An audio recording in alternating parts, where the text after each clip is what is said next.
Hey, how you doing? This is SEIJIHITO here to bring you another live stream. This time we're going to, well, not, specifically in depth in a sense, just going to give some examples of people going through some issues dealing with, the tariffs, right? Trump's tariffs, the new regime directly out there, and how that is inevitably going to affect a lot of people negatively. So let's take a listen. I feel like the past 24 hours has just been a complete nightmare. 104% on imports coming from China. 104%. And that means my small business that I put everything into is fucking done. I quit my corporate job about a year and a half ago to chase my dreams. I designed and launched a kids fitness brand, and it Yo, what's up, was James? What's going up, Gail? great. I paid fair wages. I built relationships. And then overnight, the cost just more than doubled. My margins were gone. My business doesn't pay for a yacht or a private jet. It pays for our daughter's swim classes. It covers groceries. It helps with babysitters for date nights. This isn't just numbers on a policy sheet. It's real people, real jobs, real families. And now I'm back at square one. So wish me luck. My problem with this is that a lot of them voted for this. We try to tell people like, hey, there's going to be some problems, some issues that you're not going to be able to foresee. You're not going to directly see it right now, but you will see it later. And a lot of people are going through that later situation. They're going through the middle and the later situation dealing with the fact of Trump, the tariffs, and everything of the sort. But I want to say it like this. This woman doesn't look like she's really suffering. I'm just going to be real. You can look at the makeup. Hair is pretty much pulled back. It's done. She made sure to just have herself in a wall so that people can't specifically, judge, let's say, like a kitchen or a living room. What I'm saying is, I'm pretty sure that this woman is not living in the hood. I'm pretty sure that she is not suffering to the extent where she was like, all right, we got to sit up there and, and downsize and live in a hood somewhere. Because she mentioned that she has to pay for her daughter's swim classes. I'm pretty sure that that costs quite a bit of money. Matter of fact, let me check that real quick. How much does the average child swim class cost? You see.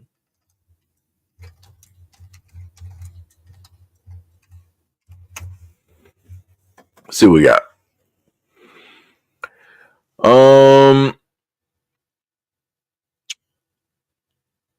Oh, so they're just listing a variety of things. You got some swim classes ranging on a low $35. You got others 135 per month. Other ones ranging in between 124 to I'm sorry, 224 through $256 for 7 to 8 weeks, and those are 30-minute classes. Each one of these are pretty much 30-minute classes, by the way. They got another one listed for about 160 and another one by 130. I'm guessing that this is also going to range depending on what state that you are specifically in. If you are in a a different area where it's low income, I'm pretty sure it's going to be way more affordable versus something that may be in a higher middle to rich type of area.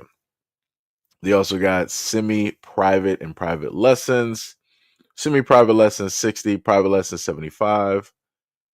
I got $200 for 4 lessons, brother. What?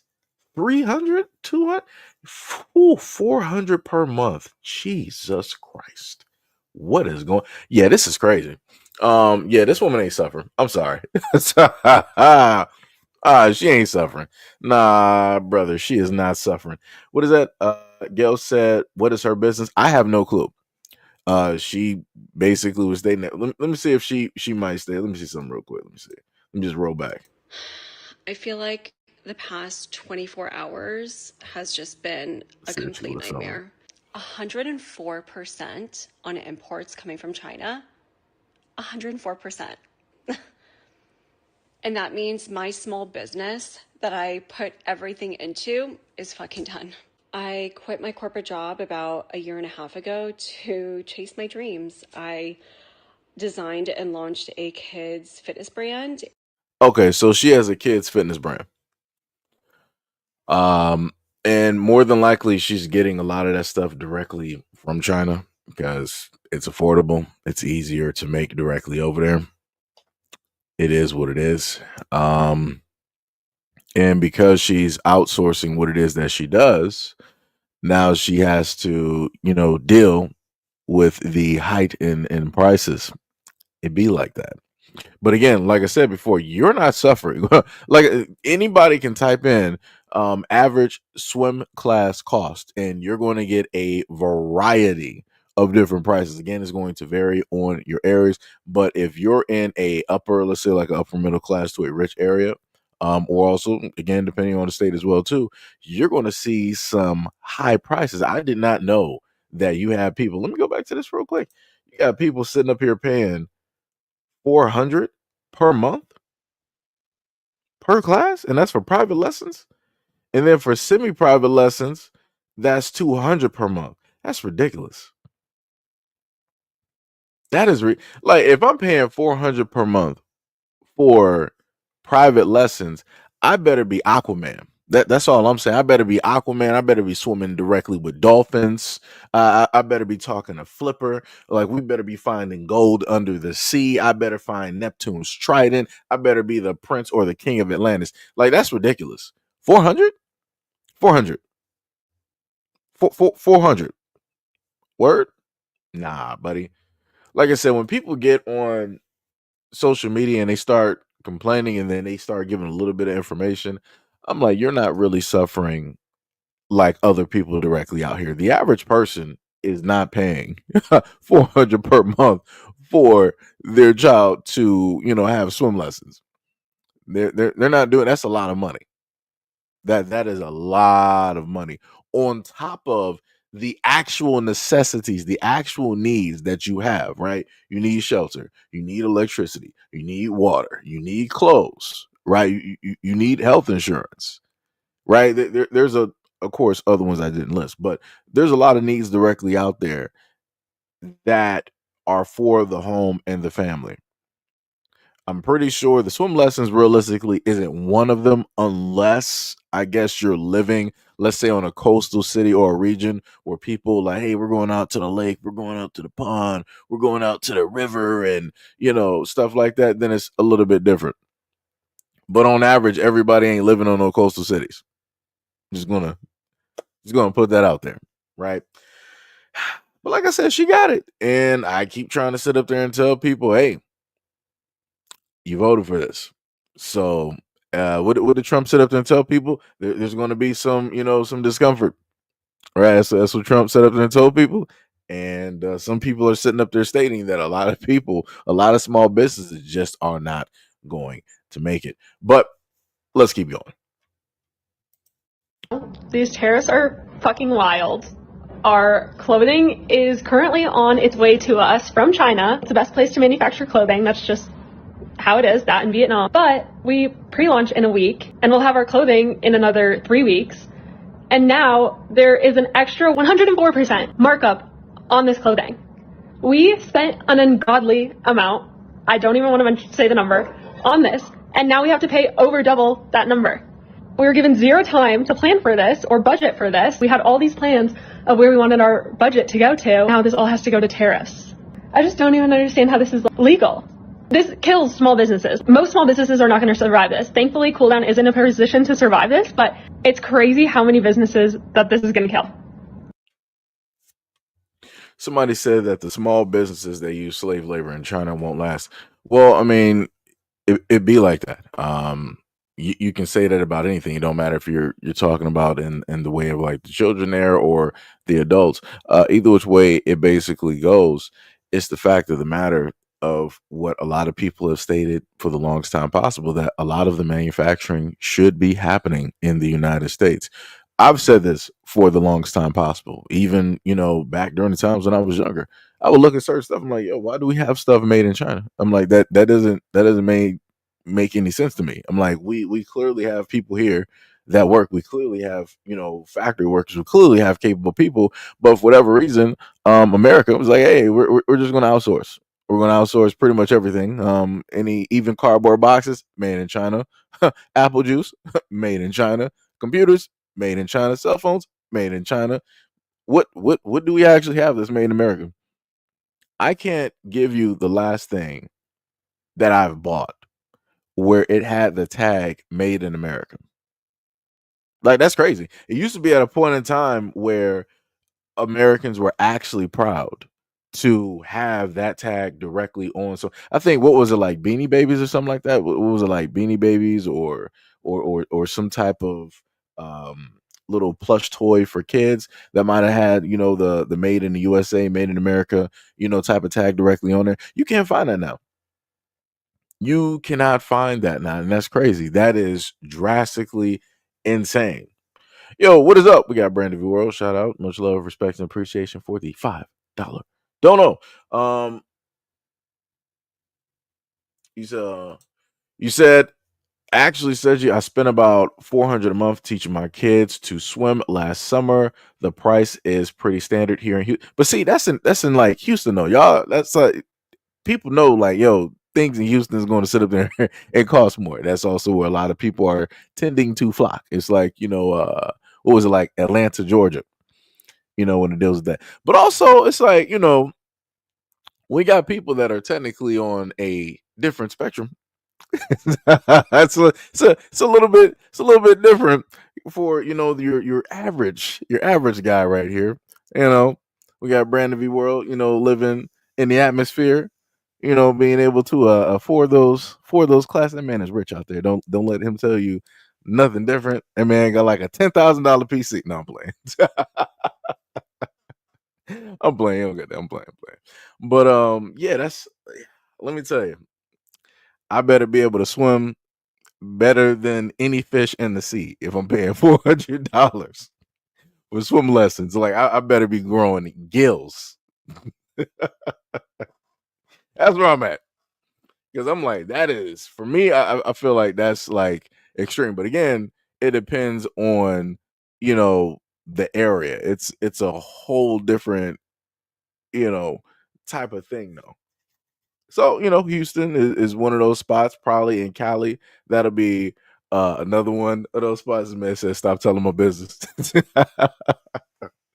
Other areas on the East Coast, so let's say like towards, like, let's say the New England, maybe like New York area, it's probably going to be high.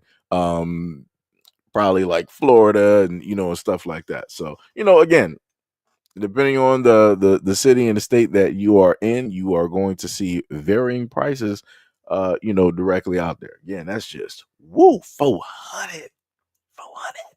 That's crazy. Some diabolical work. 400. It's crazy. But to what the woman was basically stating is the same thing I stated for the previous video. A lot of small businesses, they will suffer, and some of them will have to close and shut down because they're not going to be able to make it, because pretty much all of their inventory is coming directly from China because it costs less. Because people have to remember, if you are a American business owner, you're going to go with the cheaper option. So a lot of American businesses will happily go directly to China because they can keep more and then they can pay less for the product. No American business owner wants to pay ridiculous rates, on products that they then have to bring into their store and then put a price directly on. As soon as they have to pay more than what they would normally do to get it there, and then they have to put it on the shelf, that shelf price is going to be way different. I think they stated somewhere in a article that I had, like they were talking about if they were to make the iPhone here, it would be somewhere in the price range of 1,300. That's crazy. That's 100% crazy. And I happen to remember an article where it talked about, and this was, not that long ago, at least within like the last, I say like 10 years or so. There was an article that stated that the tech that was within the iPhones is basically around the price range of 250 to maybe about close to 350 or $400, right? So that's cool, no problem. But when everything gets put together and then they give it to you on the phone, magically that's not really the price of the phone. You start seeing prices of like 6, 7, 8, 1,000, 12, 13, for a phone. I'm like, what is so special about this phone that people want to pay, 1,000 plus for? Even at the spot of like 500 plus, it's like people not asking questions about these phones no more. I'm like, that's a little bit, crazy. I understand, like, if people want to buy like a PC, something like that. I get that, but it's like the cell phone 500. Like, what? Excuse me. I'm like, what? Where are we really going at this moment in time? Like, of course, to an extent, you have a supercomputer that I like to frame it as. You got a supercomputer directly in your hands, but $500, 500. Like, let's really think about that. Right now, some people will go to the extent of like, hey, if you happen to have a cell phone, then you can use it for a variety of things like business and that. But people were doing that before cell phones, so I'm like, that just means that people would have to take a few extra steps to get business done, which is how people did it for thousands of years. So I'm like, the cell phone didn't really, in a sense, do anything. It just gave people like a shortcut, aka making people more lazy, when it dealt with certain things. Because as I remember, the cell phone, it was just, a phone call and that was it. Phone call, voice message, text message. That was it. Standard issue. The only difference now is that we got like a giant screen and you can pretty much watch videos on your phone, even though you technically could watch videos on phones previously. Let's say from the 2000 era, let's say like, some 08, 09, stuff like that. Right. Especially if you had like a sidekick or something like that. Right. We've had this ability, but you didn't have stuff costing like no access to like 5+ hundred. But again, I don't want to get directly into the whole tangent, on cell phones, but everything is looking crazy. Everything is looking quite ridiculous at this moment in time, right? But let's I'll put geothermal energy seriously. I mean, well, Jake, this is the thing though. The United States, they're not going to try to tap into Earth energy, or in a sense, free energy, the same way I think you would have. I think what was it like Iceland or Greenland, where they use the thermal energy directly from the volcano in order to generate electricity. The United States is not trying to do that. They're the time of ingenuity and advancements in technology is pretty much dead at this moment, and you will see more advancements in technology when it deals with China, Africa, and India. I'm just going to be realistic. You're not really going to see America trying to move forward.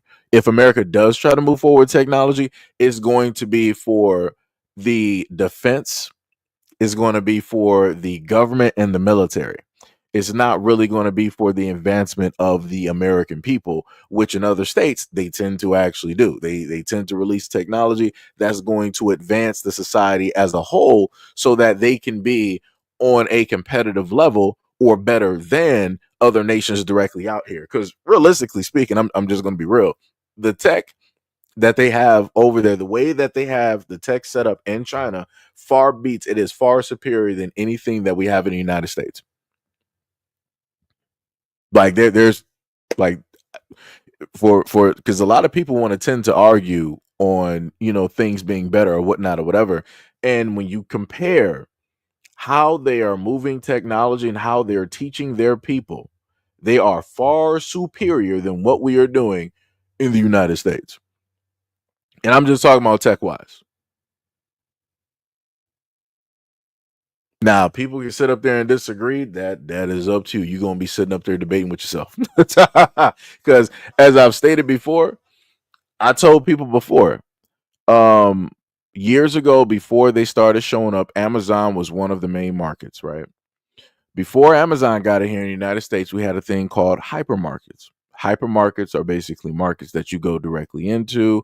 You don't have to worry about bringing out money, credit card, or even having a biochip directly in your hand, thumb, or even doing an iris scan. You didn't have to worry about doing any of that.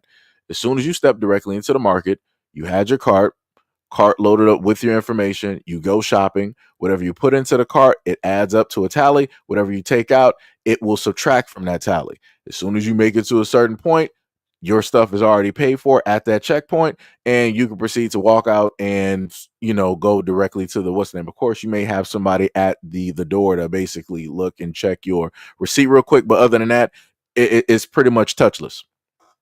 You're not really doing a lot, right? As you would in a normal market. And that's what they were already doing years before America was sitting up there doing it.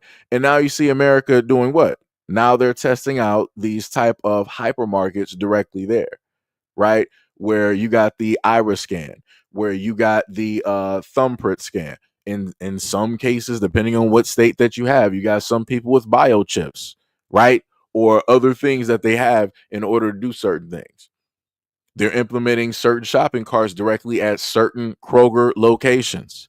We already have this type of hypermarket directly in an Amazon store, aka Whole Foods.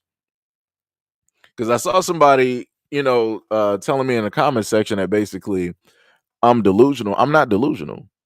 You're delusional for thinking that when you look at the United States, we just have the best of the best. Like, yo, there is nothing wrong with basically stating that there are weaknesses there that need to be strengthened. There's nothing wrong with that. You can't sit up there. The delusion is basically thinking that America is the best all around. We can't just do that. That's ridiculous. That's just 100% ridiculous. Like I said, we have a lot of things here that we need to fix and implement. And the United States needs to start implementing, just like how the United States likes to steal certain things. You need to start stealing and implementing a lot of these ideas from other countries into the United States so that we can actually be competitive on a world scale. Because realistically, if we were to look at it, when you got China, India, and Africa, they got way more people than the United States. That's just a fact. If those areas, such as China, educates their people in a certain field, and I'm talking about they're educating them by the hundreds of millions, how is the United States going to be able to even compete in that one area, such as tech? You got hundreds of millions. China got like a good billion plus people. If they can sit up there and train a nice 100 million, you don't have 100 million people in the United States. It's like, yeah, we're all trained in tech. We're all trained in no. No. You have the nice few that are able to sit up there and do it. You have the nice few. Like you don't got people out here that's blindfolded sitting up there doing the stuff like that. And especially by the 100 of millions. Like our education system is poor at this moment in time. It is lacking. And it's like, all right, if the education system is lacking, no problem. Just, put some money, have the government put some money directly in that. They don't really want to do that. They want to put money everywhere else but the education system. But I'm the one that's delusional. On top of the fact that the United States does not even want to push trade schools. Explain that to me. Just explain. So Howard said that the Chinese people, they cheat and they steal. Well, how about this one? The United States enabled China. I told people a long time ago in a previous live stream that if at any point in time the United States has enemies, it is because we created said enemies. What did the United States do over the last, 10, 15, 20 plus years? We gave all of our labor, we gave all of our work directly to the Chinese. What was the Chinese like 10, 15, 20 years ago? What was China listed as? The world's greatest copycatters, right? Because everybody would give all of their stuff over to China because it's cheap labor. So everybody was completely fine and dandy with China sitting up there doing it. But now when China's like, hey, we don't got to sit up there and copy no more because now we create everything that you use every single day. All of your tech, all of your phones, all of your computers, everything dealing with computer, including quantum tech, we create that now.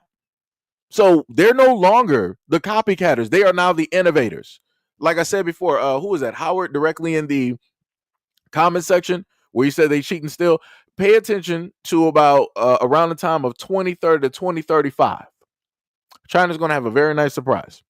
I'm just gonna put it like that to you. It's going to be a very nice, enlightening surprise because people want to live in a certain type of delusion. People want to live in a certain type of delusion.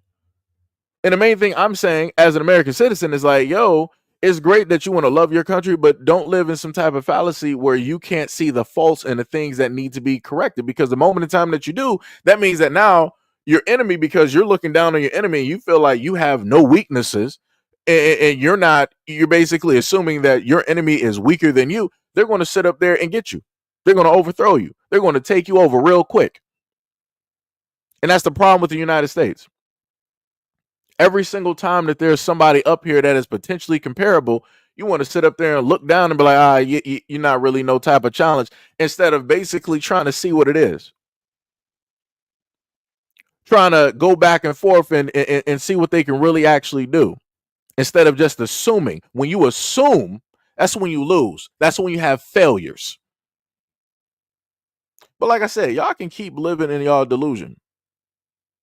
You can keep living directly in your delusion and wanting to think that in every single avenue dealing with America that we are completely fine and dandy.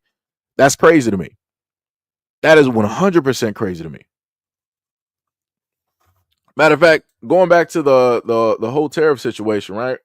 Just typed it in the chat. GPT just said what it said, right? It said, will Trump's tariffs affect small businesses negatively? It said, yes.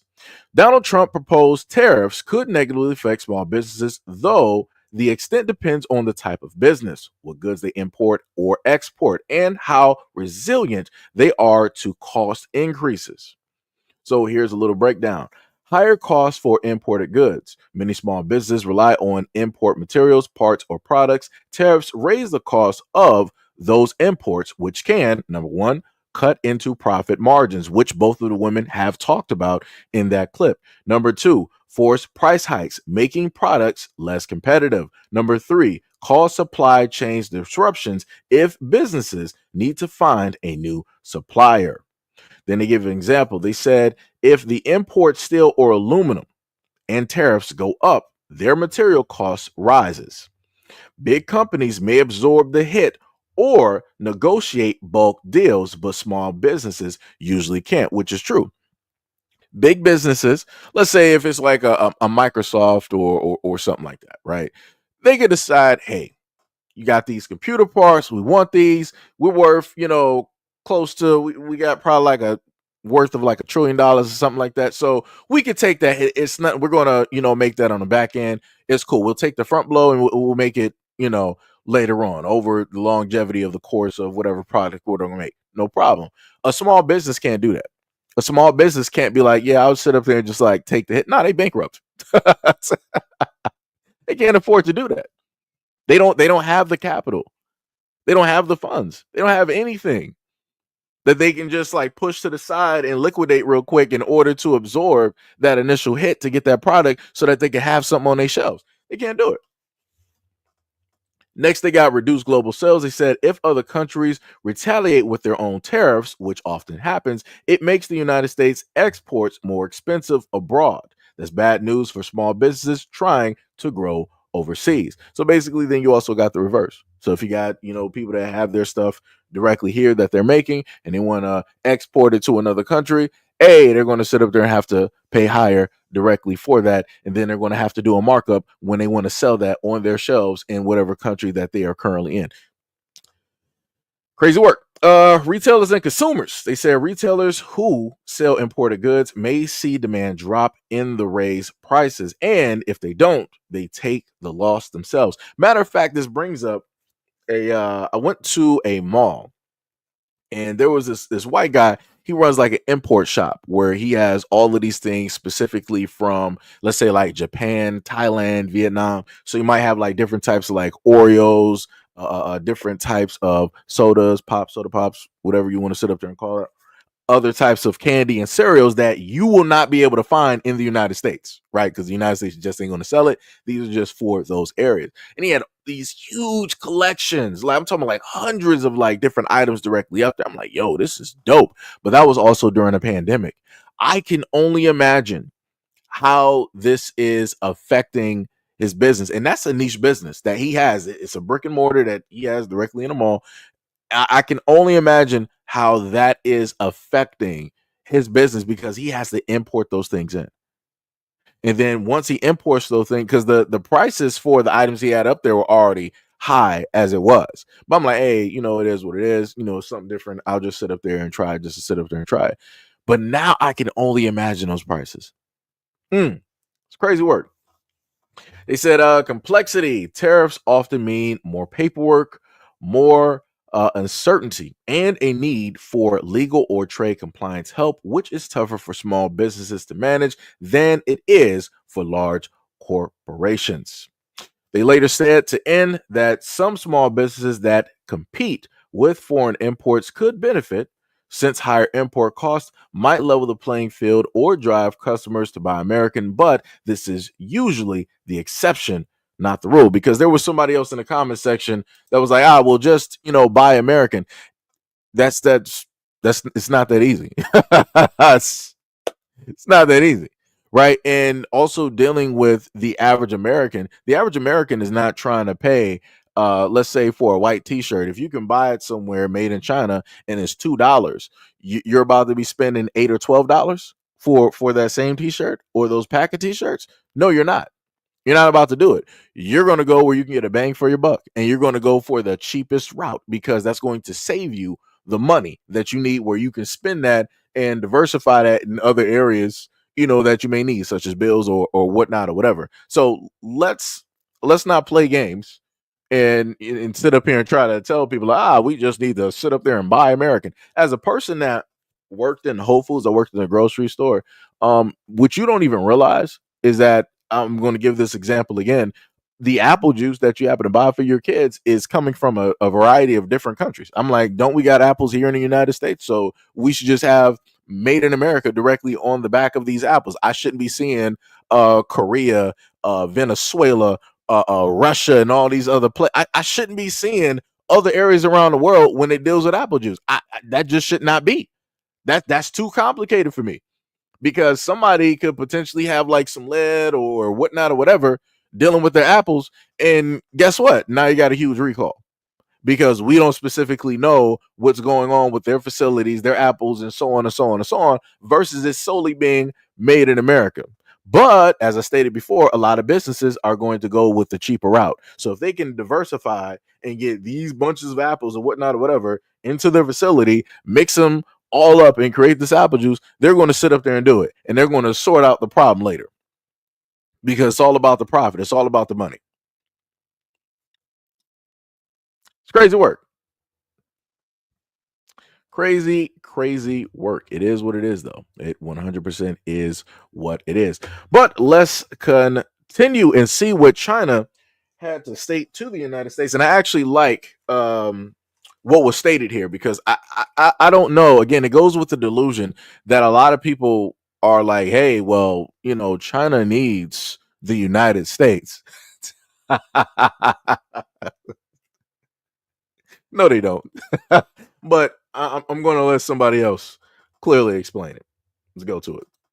In this scenario, to use your metaphor, the US has the bigger gun. And so China ends up having more to lose from this trade war, doesn't it? It can't sustain the loss of 15% of its export market, i.e. what you export to the US. Not at all. China is fully prepared to fight to the very end because the world is big enough that the United States is not the totality of the market in the world. So if the United States wants to go in that direction of completely shutting itself out of the China market, be my guest. Yeah, and China will lose the US market, which, as I've said, is 15%. We don't care. We don't care. China has been here for 5,000 years. Most of the time, there was no United States, and we survived. And if the United States wants to bully China, we will deal with the situation without the United States. And we expect to survive for another 5,000 years. Oh. That man was like, yo, we were here before the United States. Oh. Oh. That's tough. And he was like, we don't need the see, this is the thing that I love so much. I love when people can stand 10 toes down. They have that type of belief and respect and love for themselves that they can stand 10 toes down directly on something. It was like they openly sat up there and said it. Anybody can go to whatever broadcast that was and look it up. He was like, we don't need the United States. He said that with confidence. That man didn't stutter. He even repeated himself just in case you didn't correctly hear him. We were here before the United States. Oh, we'll be here another 5,000 years. Woo! Woo! That's some. Woo! That's fire. That's fire. That man was speaking bars. That man was speaking bars. Jesus. And like I said, there is nothing. Nobody in America can sit up there and tell him different. You can't. You can't. you just can't. Because like I said, they were doing what, like the Silk Road and everything. So before there was the United States, they were sitting up there doing trades with what? Europe, Africa, all these other places directly over in their section. So yeah, they don't need the United States. Like, people don't even understand. They can deal with Europe, they can deal with India, they can deal with Africa. They don't need the United States. They don't. Like, they really don't. Like, Europe and Africa and India are completely fine with dealing with China. They have no problems. They can come up with whatever deals that they need, deal with whatever items, trade goods for goods, however they want to sit up there and do. They don't have no problem. And then the United States is just going to be sitting there in the ocean by themselves, looking, waiting. That's crazy. Tippy said, so why is China in Africa? Because the Africans allow it. The Africans allow the Chinese directly over there, just like they allow Europe. Well, technically, certain areas still allow Europe. You got some, what is it, Burkina Faso? Yo, that man is standing 10 toes. He's standing 100 toes down. That man ain't playing no. Like I said, shout out to those generals over there that are leading a strong front, pushing Europe directly out of their nations. Shout out, much love and respect to them. Man, let me tell you, this is a time to sit up there and be alive, because some things are going to transpire that I don't think a lot of people would never think would have happened or that they would ever be able to witness. That is crazy. Woo! Jesus. That is tough. Yo, Apple, what is up? What is up? What is up? What is up? What is going on? Tippy was like, you skipped all my previous comments. Tippy, I'll be in complete train of thought. Whenever I'm talking, I'm in complete train of thought.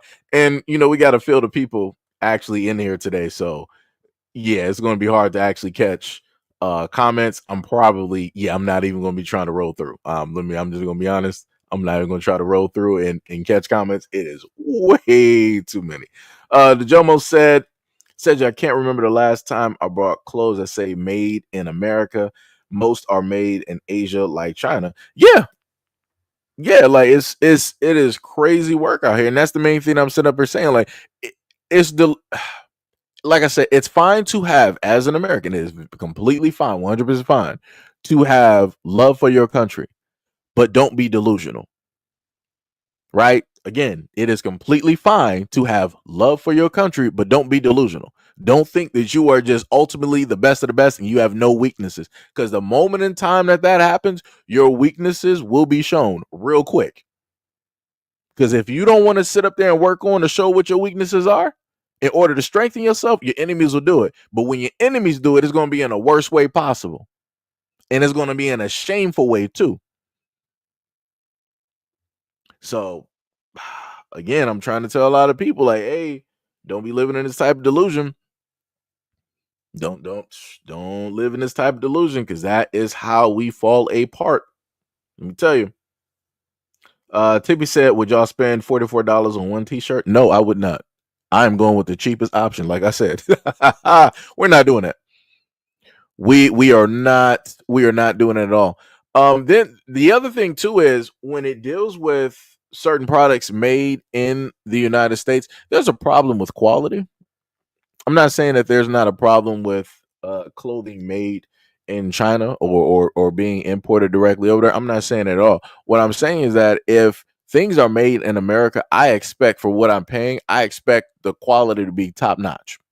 I expect the longevity of that product to last me quite a long time. It shouldn't be, falling apart like an inferior product, and that's what tends to happen, which is crazy to me. Like that makes no type of sense. But people see it though. People will see it. Ishmael, what is up? What is up? You said Seji, the America has to push the mindset because the reality will result in uprising from the people. I mean, and this is the main thing that I said before. In order to keep American people at a certain type of temperature, you have to throw somebody in the middle. Right. So let me put it to you like this. In order for the American people not to get mad at the government and the people that are passing a lot of regulations, legislations, and all of these things, and a lot of these businesses, in order for the American people not to just like go into chaos, you got to throw somebody directly in the middle. Who is that? China. That's the main distraction. Everybody is mad at China. It's been how many times when you turn on the news do you hear them speaking just like mentioning China? It's crazy. Like I said, I'm not saying China is more so of a competitor. That's where I'm going to sit up there and put it. I'm not going to ever sit up there and put another nation as a villain because if there are villains, more than likely America made those villains because the actual villain would be the American government. So this is why I set up and told people don't live in the delusion thinking that America is just the best all around. Nah. Because we are clearly able to see they're telling you two things at the same time. Number one is like, hey, China's basically beating us, and because some things are taking place, we can't be really competitive at this moment in time. We got to try to shift the field, right? We got to try to do that with the import and exports. We got to try to do that with the stocks. So we got to play this. We can't do it with a physical product game. We're going to do this with the money game, right? And then number two, you're still seeing a lot of these companies that are quote unquote American. They're still making their products over there in China. So again, who really should we be mad at? Because the American people are the main ones losing, right? We're the ones that have to go to the grocery stores or our local stores. Or for certain instances, you got people out here that got mom and pop shops, correct? What about the mom and pop shops that you've normally seen throughout your communities that have been standing the test of time? And now you're going to have a lot of these, stores, they're going to be falling apart. Number one, by way of the immigration crackdown that took place, right? Number two, by the importing and exporting. And number three, by everything else that's going on in the economy. If the American people are impacted negatively by the economy, that means that people are going to shop a lot less, which means if they shop a lot less, that mom and pop and all the other stores in the local area are going to be losing money. If they start to lose money, guess what? That means that they're going to start cutting jobs at those businesses. When they start cutting jobs, that means that there's going to be less people that are working. When there are less workers, guess what? That also means that the scheduling is going to be looking different. So instead of full-time, it's going to be all part-time hours. So you're going to have a constant rotation of different people working the store. Once you have that happen, guess what? You're going to have a different quality of customer service. Once that all starts to happen, the business starts going down. You don't got no real customer service. You don't got no real workers that actually know the products. You got management that don't even really care because of all the stress that they got from the higher ups. The higher ups are just like, whatever, you just do what we say do. And the people above them are like, yo, y'all managers got to make sure that the people on the board and our investors are basically happy. So what we tell you to do, even though we don't know really nothing about the business groundwork wise, when we tell you to do something, you just implement it no matter if it's a bad, good, or an ugly idea. Like I said, you're going to see a collapse of a lot of stuff. You're going to see a lot of businesses losing value directly over time as well too, because everything it's like a snowball effect. but nobody wants to pay attention up until it's specifically reaching them, up until it specifically hits their front door. And for a lot of Americans, this is going to hit your front door one way or another, sooner or later. And you better hope that you feel this sooner rather than later, because the later portion of you feeling that avalanche is way worse than feeling it sooner as if it just happened. But, a lot of Americans would rather be in the mess around and find out stage. And a lot of y'all are going directly onto TikTok and other social media platforms, and you are in that stage. You are in that fact of reality and realization at this moment in time of how it is that you voted and how that is affecting you, your family, your business, your communities, your schools, and everything. But here we are. So let's continue. It as well. And we're going to work with people so that if they go out in a nice way and go back to their country, we're going to work with them right from the beginning on trying to get them back in legally. Is that right? So it gives you a real incentive. Otherwise, they never come back. They'll never be allowed once a certain period of time goes by, which is probably going to be 60 days. We're also going to work with farmers that if they have strong recommendations for their farms for certain people, we're going to let them stay in for a while and work with the farmers and then come back and go through a legal process. But we have to take care of our farmers and hotels and various places where they need the people. And we're going to be working with you very carefully on that. So a farmer will come in with a letter concerning certain people saying they're great, they're working hard. And we're going to slow it down a little bit for them. And then we're going to ultimately bring them back. They'll go out, they're going to come back as legal workers. So for any of the, and this is very specific here. So we got about a good 184 people, to any of the Caucasian individuals here, to any of the MAGA Trump supporters, I need you to actually explain this to me, because I'm a little bit confused. I thought the reason that a lot of you guys voted was to make America great, number one. Number two was to bring the jobs back. Number three was to also make sure that people who did not belong here were gone, right? Such as the illegal immigrants. So why is it that I'm able to hear directly from Trump? He is stating that, okay, well, the farmers are in a sense getting negatively affected, which we all know what was going to happen inevitably, right? Because that is their labor force. So because that's happening and the farmers are pretty much writing letters, they're letting us know, they're saying that it's horrible. We got to really do something about it. We're going to basically work with the farmers, and anybody that got deported, we'll try to find them and basically get them back here. Got like a 60-day time period, or however it is that he wanted to preface that. And, pretty much what you would do is write us a letter telling them that, telling us that, they're a good worker, they're this, they're that, and everything like that. I'm a little bit confused. What just happened? You guys voted to get them directly out of here. And now the same president that you voted for is like, no, we're going to pull some of these people back. So what was the use of getting them out in the first place? If you knew that this was going to, again, like I said before, this was going to negatively affect the American people, because this was the labor force, the illegal immigrants, the migrants, right? The ones that everybody was shouting about and all this other type of stuff. These were the main people working these farms, working these fields. You didn't have everyday Americans doing this. Trust me, everyday Americans don't want to go out there and work for America. They don't want to sit up there and do it. Let's just be realistic. No average everyday American, unless you're a farmer, wants to go out there on a field every single day from sun up to sundown, working those fields, toiling the soil. They don't. They would rather have an office job somewhere. They would rather be working directly off of, be a digital nomad. They would rather have a schedule where maybe they might smell a little bit because of the physical labor, but they can go home and take a shower. No average everyday American wants to go to anybody's farm and work these jobs. They just don't. So again, I'm a little bit confused on what did you guys really vote for?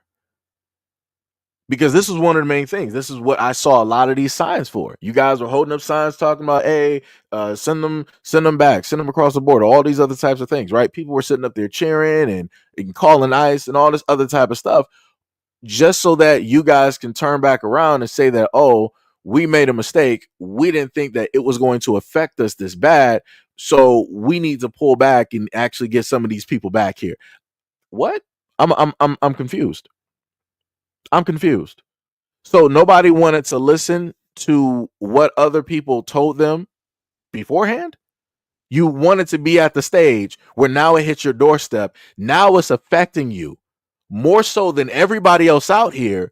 And now you want to go back on what you, in a sense, voted for. I'm confused. Like I'm baffled by that. I'm a little bit baffled. It's diabolical work.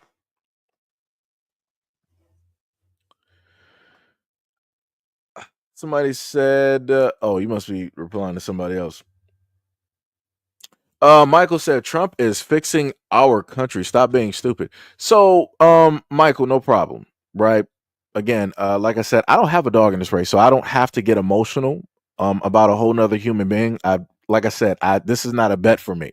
Y'all either vote Democrat or y'all vote Republican. Y'all want to get emotionally invested in this as if y'all know both of these parties, as if they're actually family, as if they actually love you, as if they're actually doing something for you, and they're not.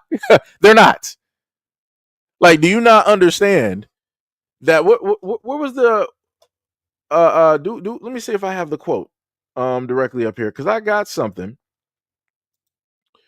directly from,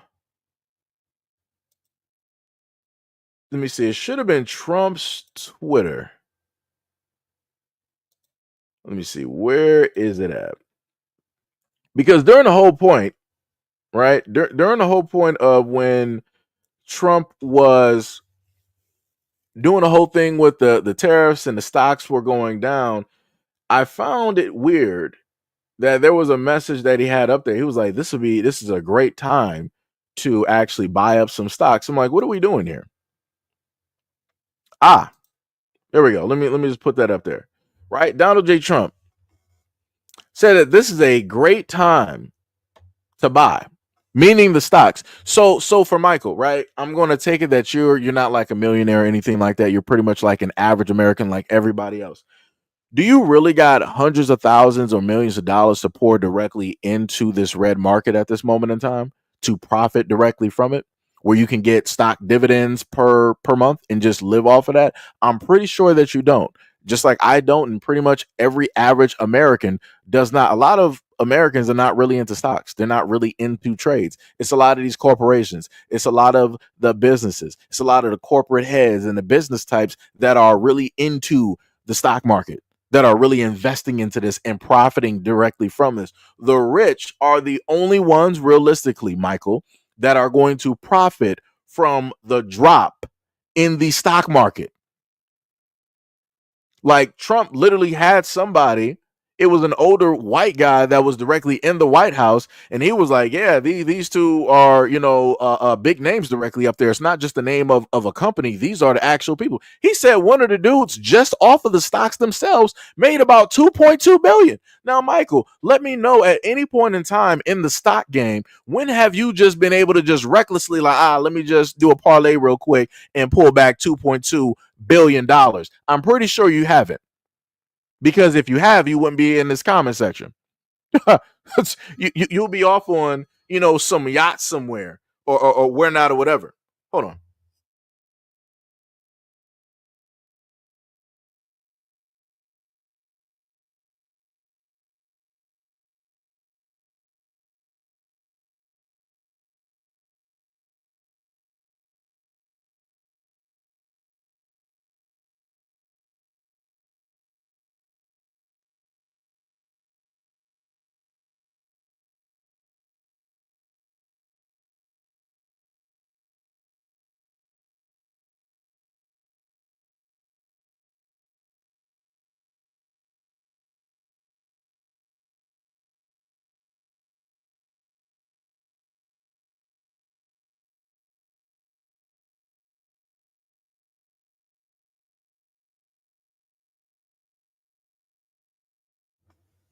So yeah, like I said before, the delusion that a lot of people want to have when it deals with the United States is a little bit crazy. Because again, like I said before, this is for anybody here that voted directly for Trump. Like I said, I don't got nothing against you. Like I said, whatever happens is whatever happens. I just know that it's not my mess to clean up. And nor do I have to sit up there and give a helping hand, because like I said, I have no dog in this race at all. I will let y'all sit up there and fight amongst yourselves about whatever it is that you want to sit up there and do, and I will just walk down the street minding my business. At the end of the day, your sitting president sat up there and said that this is a great time to buy. But who is he specifically speaking to? He's not speaking to the average everyday American. The average everyday American cannot really afford, in a sense, to just jump directly into stocks. Like, let's just be serious. You like just to put it out there, you got a rare, few stocks that are in the hundreds of thousands of dollars. Just to be clear, you got some rare stocks directly out there that are that high. You got other stocks that are in the tens of thousands of dollars. You got other stocks that are, in the hundreds. But still, even having one share for about 200 and something, that's not going to net you nothing. You would have to have multitudes of that stock in order to really see anything substantial where you could actually do something with it. But like I said, people want to live directly into some type of delusion. It is what it is. Too many people out here feel that they're right. No problem. Make sure that you feel that you're right about everything that happens. That's all I'm saying. Because again, I'm looking at your president clearly state that we need to pull back some of the immigrants that we deported, because American businesses, aka the farmers, are being affected.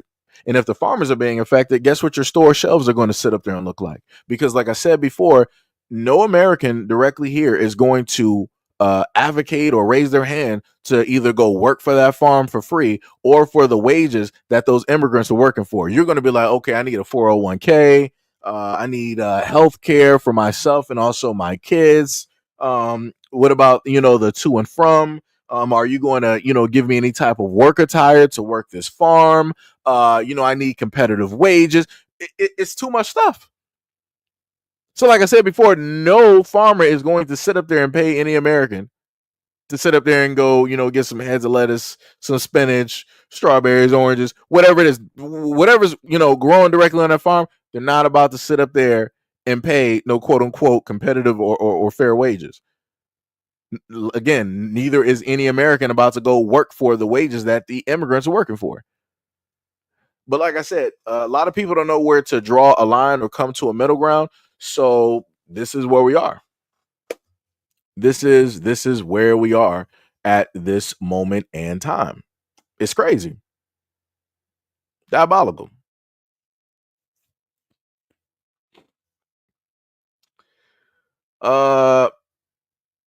Mark R, who are you saying that's a liberal? Like who, like, for the class, I just got to highlight this for the class. This is what pure delusion and ignorance looks like right here, where people don't really, and this is just a clear-cut example of what I always state, that people don't care about something up until it actually hits their doorstep. This is what that looks like, where you have people that have such bravado and confidence because whatever's happening is not really affecting them, or at least they don't see it up until it actually does. Like I said, it's crazy work. And then you're throwing what childish comments directly into the into like the comment section. I'm pretty sure that you're actually older than me. I'm pretty sure that you're actually older. You're probably 50s, 60s, 70s. You're somewhere directly up there. It is by the blessing of God that you even still have hands and health right now to even type the way that you type. So you might just want to slow your roll and make sure to keep up, with your health, because you're a few, 1-2 stints away from looking at the Grim Reaper. I'm just going to put it out there like that to you, because I'm pretty sure you understand what I'm saying. You're not that far. You're looking at the edge of the world at this moment in time, and you're trying to find some type of way. Like, I'm about to sit up there and be up there joking and writing these comments direct. All right, you gonna see what the end looks like before I will. Let me tell you that one. It's crazy work. Ty was like, Mark has been banned, forever fighting their way out of the void. Too bad they won't ever make it. That's some crazy work. That is some crazy work. Yo, I come in and don't want to work.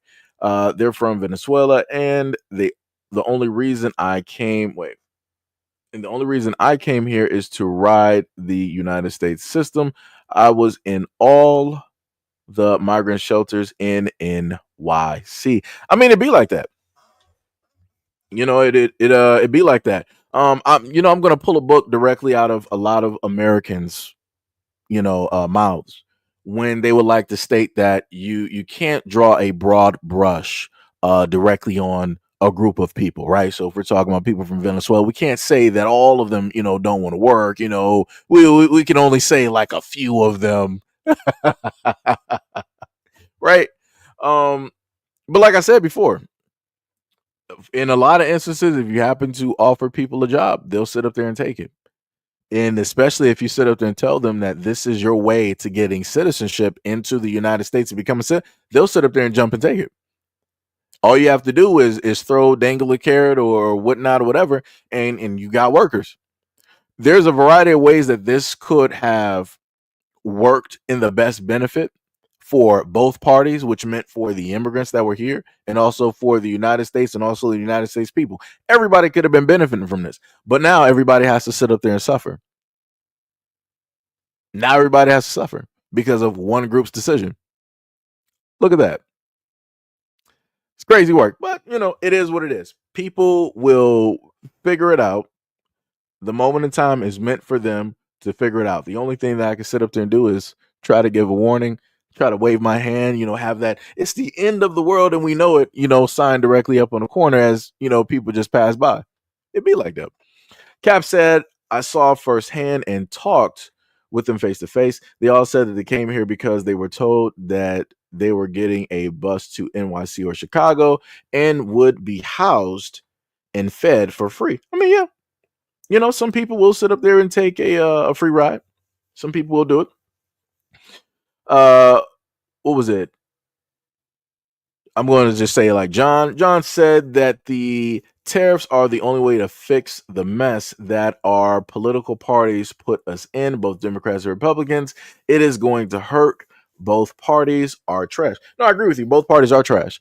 The problem that I have is I can't point to at a point in time where both parties have 100% actually done for and cared for the American people and had the best interest for the people as a whole. I can't give you anything. It's always been like either this side or that side. It's never been the whole of the government actually caring 100% and benefiting the American people. It's never been that way. So it's like it's very difficult for me to really conceptualize a point of trying to fathom that the American government, they're doing this for our best benefit. The American government doesn't do anything for the benefit of the people. They do everything in order to benefit themselves.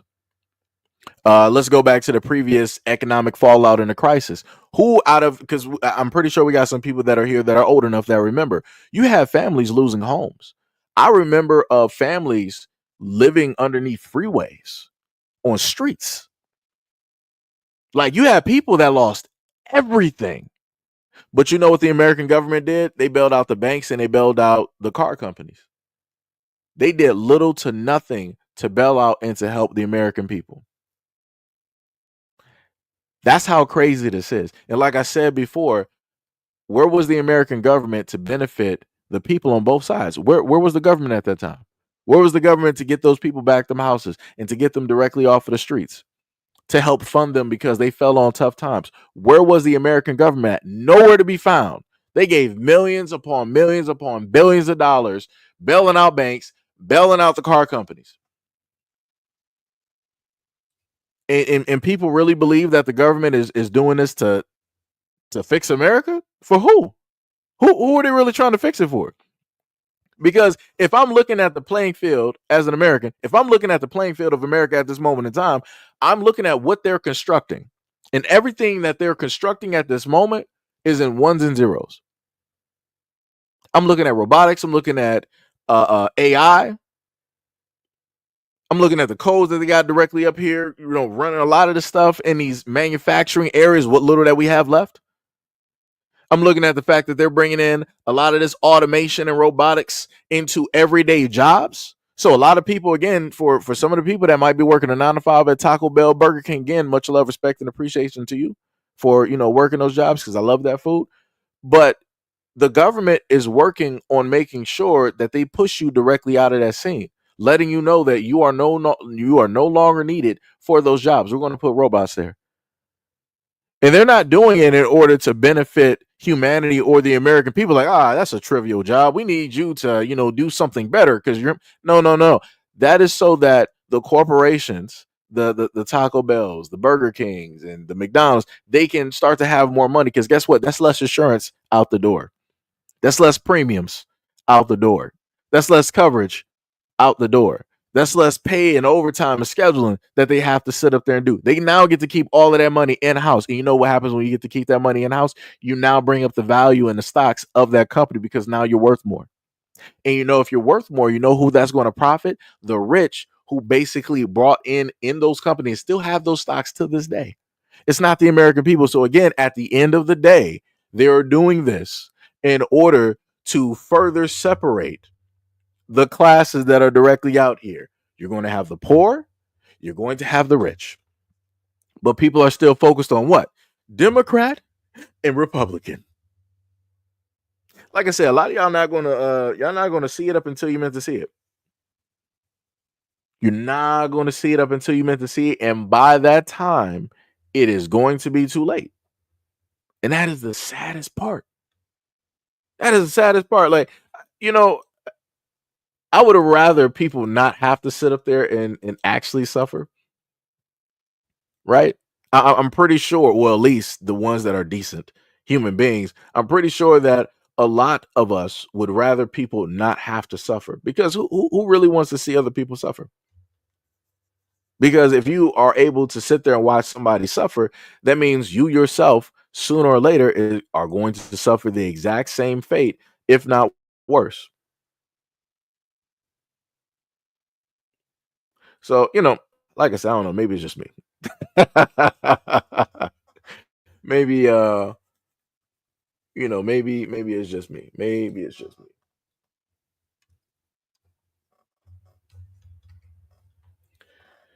But yeah, it's crazy, man. I don't know. Sometimes, I go through and I think about these things. Sometimes, like, maybe, I'm overreaching sometimes. Maybe I'm trying to, see more than what is actually being, presented, things of that nature. But then, I have to remind myself that you have literally had sitting government officials that have stated things openly to American people, right? So let's just go to just this example here, right? President Lyndon B. Johnson once said that if you can convince the lowest white man he's better than the best colored man, he won't notice you're picking his pockets. Hell, give him somebody to look down on and he'll empty his pockets for you. So again, that's not me making anything up. That's a government official that openly stated that. Knowing the fact that they are able to willingly trick you because all they have to do is throw a little bit of something in the middle, and you're not going to be able to see the difference. You're not going to be able to notice that they're robbing you. You're not going to be able to notice that they're stealing from you. You're not going to be able to notice that they're taking your land. You're not going to be able to notice that they're poisoning your food, dumbing down the education system, taking away your rights. You're not going to notice because they threw a nice little distraction directly in front of you. When realistically, the main thing, the main focus that should be the focal point is the American government. The ones making the laws, the rules, and the regulations. The ones that we quote unquote vote for every single election, and we just got them sitting up there as kings and queens, ruling over us, which is crazy because they're supposed to work for us, not us working for them. But I guess that's the way that America is supposed to be, right? Because America is a business, and somebody has to be the sheep. Somebody has to be the workers. Somebody has to be, quote unquote, that slave labor. And for everybody that is here, I don't care if you're Democrat, Republican, black, white, whatever you are, we are all slave labor for the rich and the elite that are in the United States. This is why we have a such thing as a glass ceiling. This is why they make it so tough for average everyday people to actually retire. Soon enough, there's going to be no such thing as retirement. You're just going to be working from birth all the way up until you pass. That's it. Because correct me if I'm wrong, we barely even got Social Security, right? If we even got it at all. Healthcare system is in the dirt. The area for the VA for the veterans, that's in the ground as well too. But yet people want to live in a delusion as if America doesn't have faults, as if America doesn't have its weaknesses, as if America doesn't need to play catch up. But here we are. Here we are. But anyways, now we're going to go into a whole different section here. We're going to start dealing with the and more area. And we're going to touch on, actually, I'm sorry. We actually had one more, and this is from a previous president. We're going to look at what, and I've talked about Bush Jr. and the things that he's had to state. But now it seems that he has a little bit of a different take when it deals with everything that is transpiring. Again, I want to state that Bush Jr. is a Republican. We all know this to be true, right? But listen to his speech. Have developed an identity crisis. We have seen insolvency, economic stagnation, youth unemployment, anger about immigration, resurgent ethno-nationalism, and deep questions about the meaning and durability of the European Union. America is not immune from these trends. In recent decades, public confidence in our institutions has declined. Our governing class has often been paralyzed in the face of obvious and pressing needs. The American dream of upward mobility seems out of reach for some who feel left behind in a changing economy. Discontent deepened and sharpened partisan conflicts. Bigotry seems emboldened. Politics seems more vulnerable to conspiracy theories and outright fabrication. There are some signs that the intensity of support for democracy itself has waned, especially among the young, who never experienced the galvanizing moral clarity of the Cold War, or never focused on the ruin of entire nations by socialist central planning. Some have called this democratic deconsolidation. Really, it seems to be a combination of weariness, frayed tempers, and forgetfulness. We've seen our discourse degraded by casual cruelty. At times, it can seem like the forces pulling us apart are stronger than the forces binding us together. Argument turns too easily into animosity. Disagreement escalates into dehumanization. Too often we judge other groups by their worst examples, while judging ourselves by our best intentions, forgetting the image of God we should see in each other. We've seen nationalism distorted into nativism, forgotten the dynamism that immigration has always brought to America. We see a fading confidence in the value of free markets and international trade, forgetting that conflict, instability, and poverty follow in the wake of protectionism. We've seen the return of isolationist sentiments, forgetting that American security is directly threatened by the chaos and despair of distant places, where threats such as terrorism, infectious disease, criminal gangs, and drug trafficking tend to emerge. In all these ways, we need to recall and recover our own identity. Americans have great advantage. To renew our country, we only need to remember our values.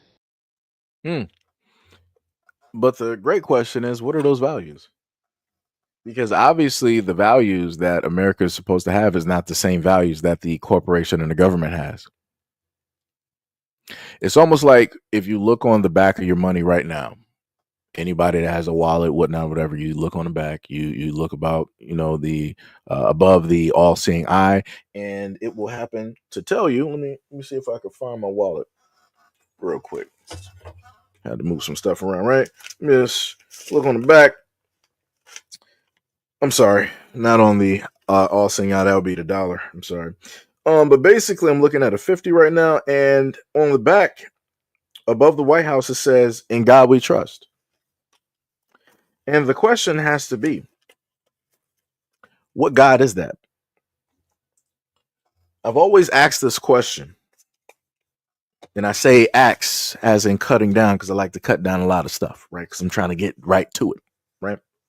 I ask this question a lot, and nobody can actually give me a 100% answer on what God they're talking about, right? Because if we're dealing with ordinary people, we already know that, people are religious. Great. That's cool. The government as a body, do they actually believe in religion, in a God? The people who are within that body, right? The political officials, do they actually believe in that exact same God as well? Also, to the elites, do they believe in that exact same God? Because, like I said before, giving the four tiers that we have directly there, there's only one tier that actually believes in a God, or at least a type of God, and that would be the ordinary average person. The other three entities or areas do not. The only God that they have is money. So you have one group that is locked in by religion and kept there, and the other groups are pretty much just moving free because they're not tied to any type of religion or any other type of belief directly out there. So they're able to move to and from and do as they may, do as they want. So, like I said, going back to what he just stated, what values does America actually have? Because he's talking about America as a whole. So that means the corporations, the business, that means the government body, the people. Again, what values are actually there?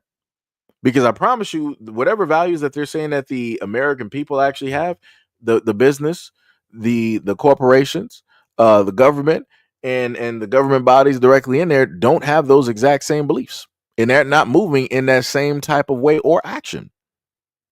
So, like I said, this is why you gotta question your political officials all the way. Just because you agree with them in one area or another does not mean that they are there to 100% or even 50 to 60 to 85% benefit you. They are not. They are there to benefit themselves and the people that put money directly in their pockets, such as the corporations, the least directly out there, and so on. Like I said, money talks. And people still refuse to actually see it. People are just happy to get a Happy Meal told that just, oh, my candidate sat up there and won. In your eye, Democrats. Dog. Like you do know that everybody will sit up there and suffer. Some will suffer quicker than others, but everybody will sit up there and suffer.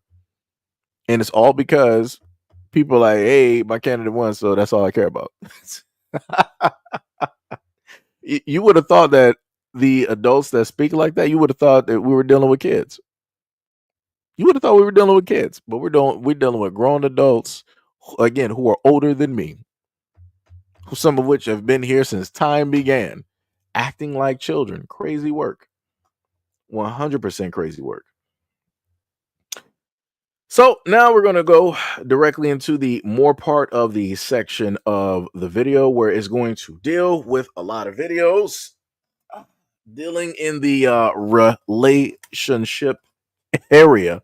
And these videos are going to be actually pretty funny.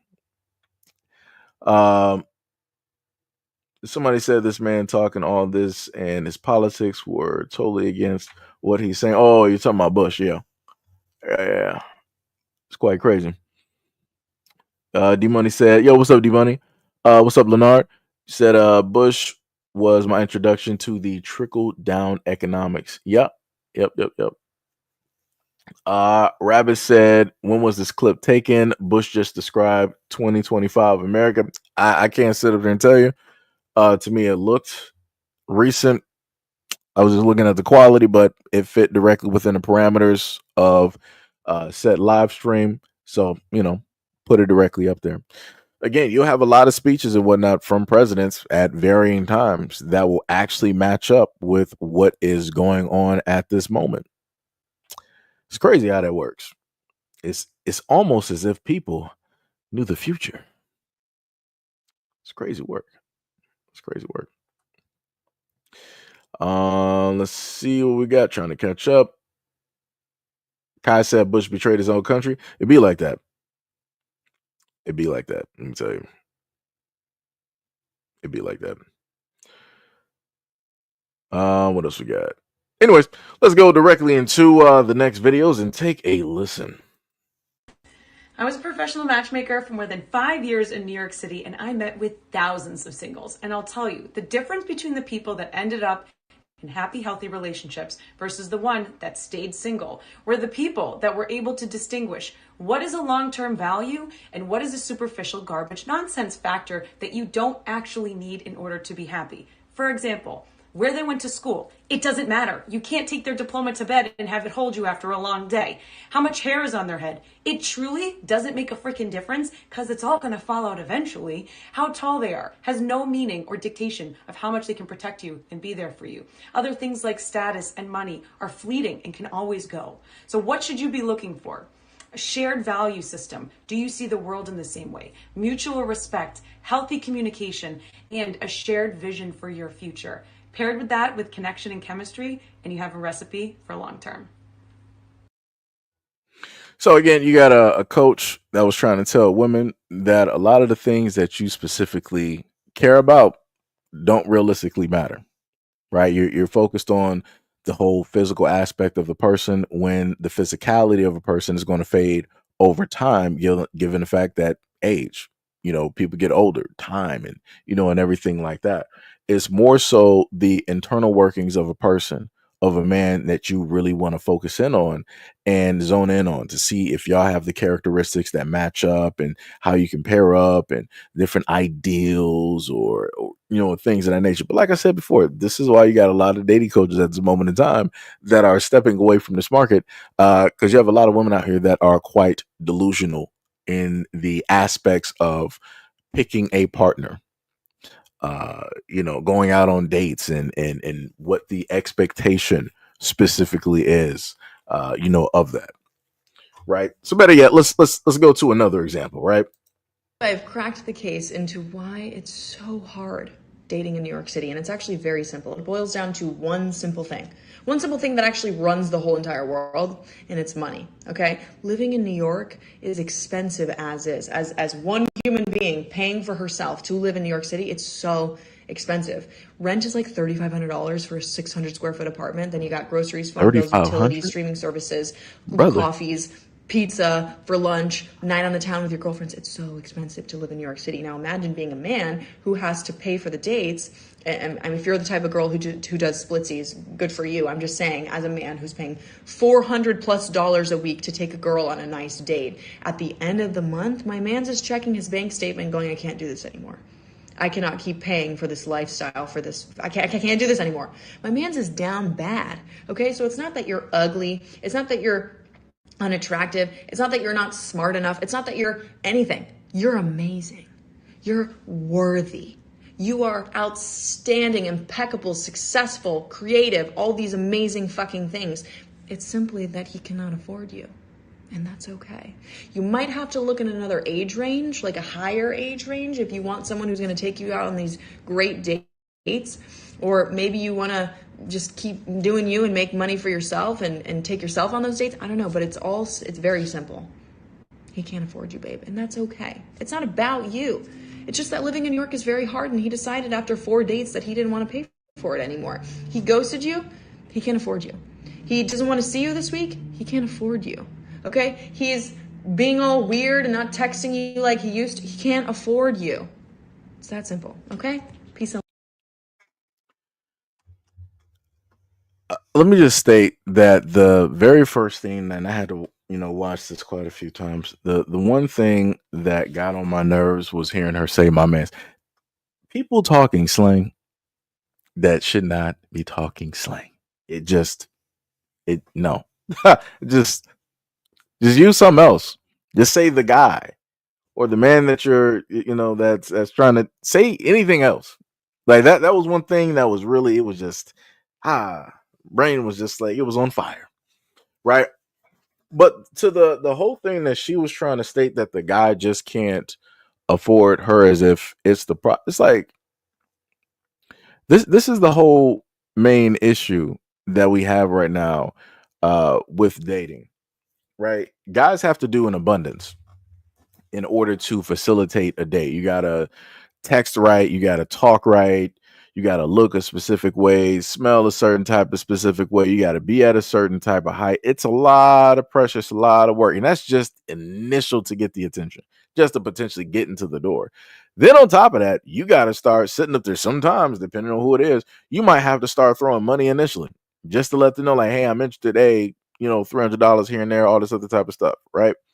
Other instances, you gotta take them out on a date, on a restaurant or a nice luncheon, or or something like I said, women don't specifically know or understand these things because women are on the receiving end. Women ain't spending $400 or $900 on like a date, on a first date, when it deals with going out with a guy. Nah, women are just sitting up there enjoying free food, and then she got 5 other dates lined up. It's crazy work. And you got a lot of dudes that are just tired. They're like, man, this is doing way too much. Money's just going directly out of the home and whatnot. Investing money obviously in the wrong places because ain't nothing coming directly from it. Ain't no relationships happening or anything like that. It's like, yeah, let me just pull back because it ain't worth it. It ain't. You're consistently, as a guy, losing hundreds, thousands, depending on if you're the type of dude that does dates weekly. You're losing hundreds, if not thousands of dollars per month. Just sitting up there going out on a date with like random women and all this other type of stuff, trying to dress to impress and yada, yada, yada. It's just too much. It's ridiculous. 100% ridiculous. 100%. And it's, like I said, people are going to find out. You're going to have a lot of women that are going to sit up there and find out because a lot of women out there are going to mess it up for the other decent women who are just like simple. They can just go on, a normal date. It don't have to be nothing exorbitant or, anything like that. They don't feel entitled to anything. They're just there, right? Because the person is there, right? Because of that genuine wanting to genuinely get to know and make that connection, with the person. But to further put this into more of a perspective with this type of belief and movement, we're going to look at 2 different sides of women. One that is a working woman that realizes that she was told lies, and the other one that still believes the lies. Let's take a look. I believe I've cracked the case. Whoops, wrong video. Let's take a look. A stay-at-home mom. I would love to be a homemaker and a wife. I would love to be able to live on a homestead and go milk my cow and take the eggs out of the chicken coop and have one baby in the belly and on my hip and another toddler coming behind me. That's like my dream, but I can't do that because the way the economy is set up is I'm forced to work. I'm forced to get an education, a higher education, a college degree in order to make enough money that I can be financially independent and afford my own home or my own rent or my own gas or my own groceries, my own insurance. And it's extremely difficult to do that. And it's very isolating as a woman when you have to do all of that all on your own and you can't find somebody that you can outsource some of those chores and financial responsibilities like you would with a spouse. So no, being a single working woman absolutely sucks. It's the worst thing ever. I hate it. I would go back to the 1950s in a second just so I wouldn't have to deal with this. You're talking about a traditional nuclear family where the woman doesn't work in a married household with kids. And statistically, that was the case. You're a single woman who isn't married with kids yet.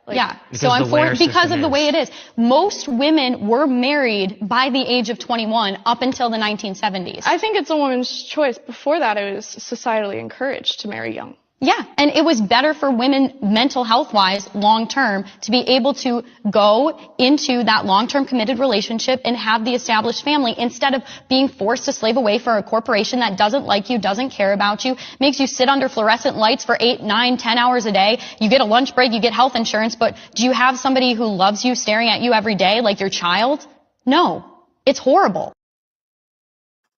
And I want to note that that woman was speaking directly from the heart. When you saw her looking away and she was looking down, she was reflecting on every single feeling that she had while either working the job that she has or previous jobs, where she's like, yo, I'm doing this whole I believe the whole fallacy and da da da da. So I'm like this girl boss, I'm making all of this money, all this other type of stuff, but I gotta basically work like a man. I gotta work these long hours, I gotta sit here in this office, I gotta do this, I gotta do that, I gotta negotiate, all this other type of stuff. And then I come back to my home and it's empty. Exactly. That's what it is. That's what it means to be a king. It's lonely at the top. That's what it is. It is the main thing that we try to sit up there and tell a lot of women directly up there. We try to sit up and tell a lot of women, it's like, hey, this ain't really what it is that you want. Like, guys can sit up there and decide that, all right, I'm just gonna be chilling. I'm gonna have my dog be out in the woods in a log cabin away from men can do that. Men can do that. That's not within women to do. Women are very social. They like to be around other people. Women are not really the type where it's like, yeah, I just want to be off somewhere in the mountains. That's you got exceptions out there, you got the rare few exceptions, but again, that's not the rule. A lot of women like to be social, they like to be around other people, they feed off of energies. So again, in order to refill that battery, they got to sit up there and have other women, other people directly around them. They need that to be reaffirmed that, hey, we love you, we care, you're valued, all of this other type of stuff, yada yada yada. Again, it just is what it is. Again, guys can go out there into the forest, the mountains, wherever, just be off by themselves and live off the land, and that's it. That is like their everyday. That's their happily ever after. It is what it is. A guy could be happy doing that, or a guy could be happy being in a relationship, or a guy could be happy being, married with kids. Any which three of those examples, guys can sit up there and do it. But more times than not, when it deals with women, I'm seeing fields of women come to social media crying and complaining about the labor, about the hours, about the hard work and all of this other type of stuff. And I'm like, hey, yeah, the money is great, but what good is the money when you don't, got it to spend somebody with? It'd be like that. This is what they got a lot of women to do. This is what they trained a lot of women to do, to go directly to this aspect.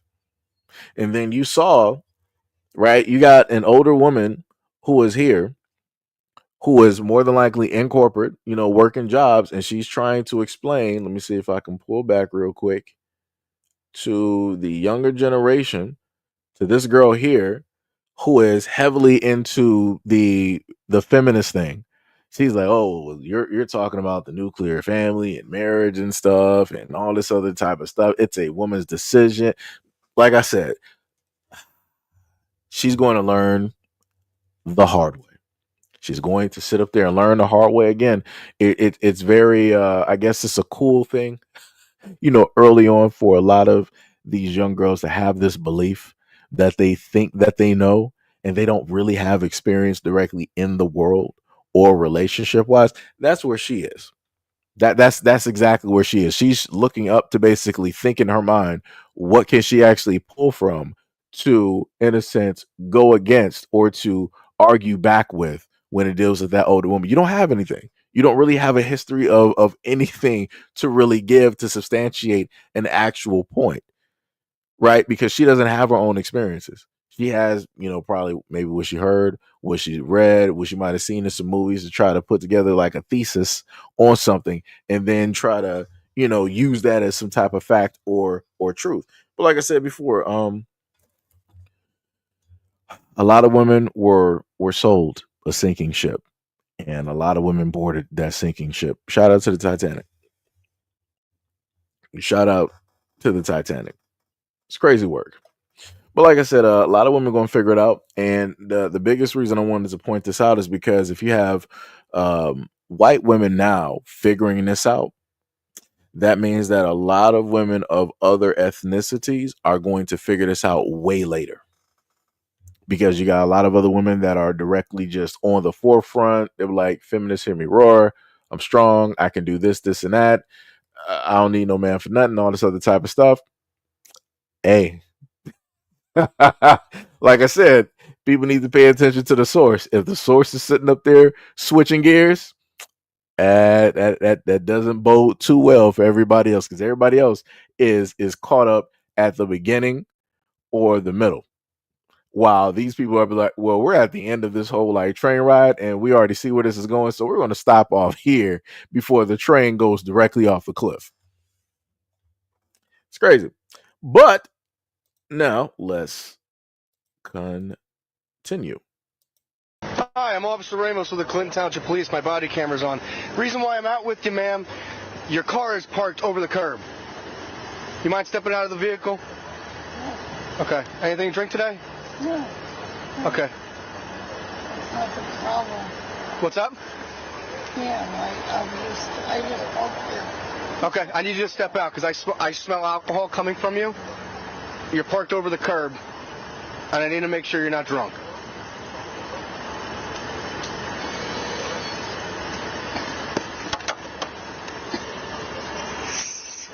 Do you have any medical conditions or anything? Are you diabetic, epileptic? Yes. Yes. You're diabetic? Yeah. Okay. What are you diagnosed with your diabetes? Diabetes. You type 1, type 2, type 3, type 5?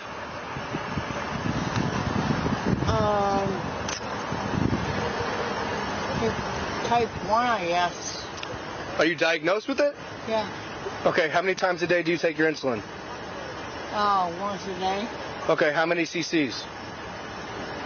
Once. How many milligrams of insulin or cc's of insulin do you take a day? I don't take them all the time. I take them when I'm at the hospital. Only when you're at the hospital? Yeah. So you're not really a diabetic, are you? Yeah. No? I am, but I'm not. Okay. All right. Do me a favor. Step out real quick. You're going to ask me to do this other step thing. I can't do it. You can't do the step thing? That's a nice car, let me tell you that. All right. How about we just go to the back of your car real quick? Hunter, start me at 51 for a 450.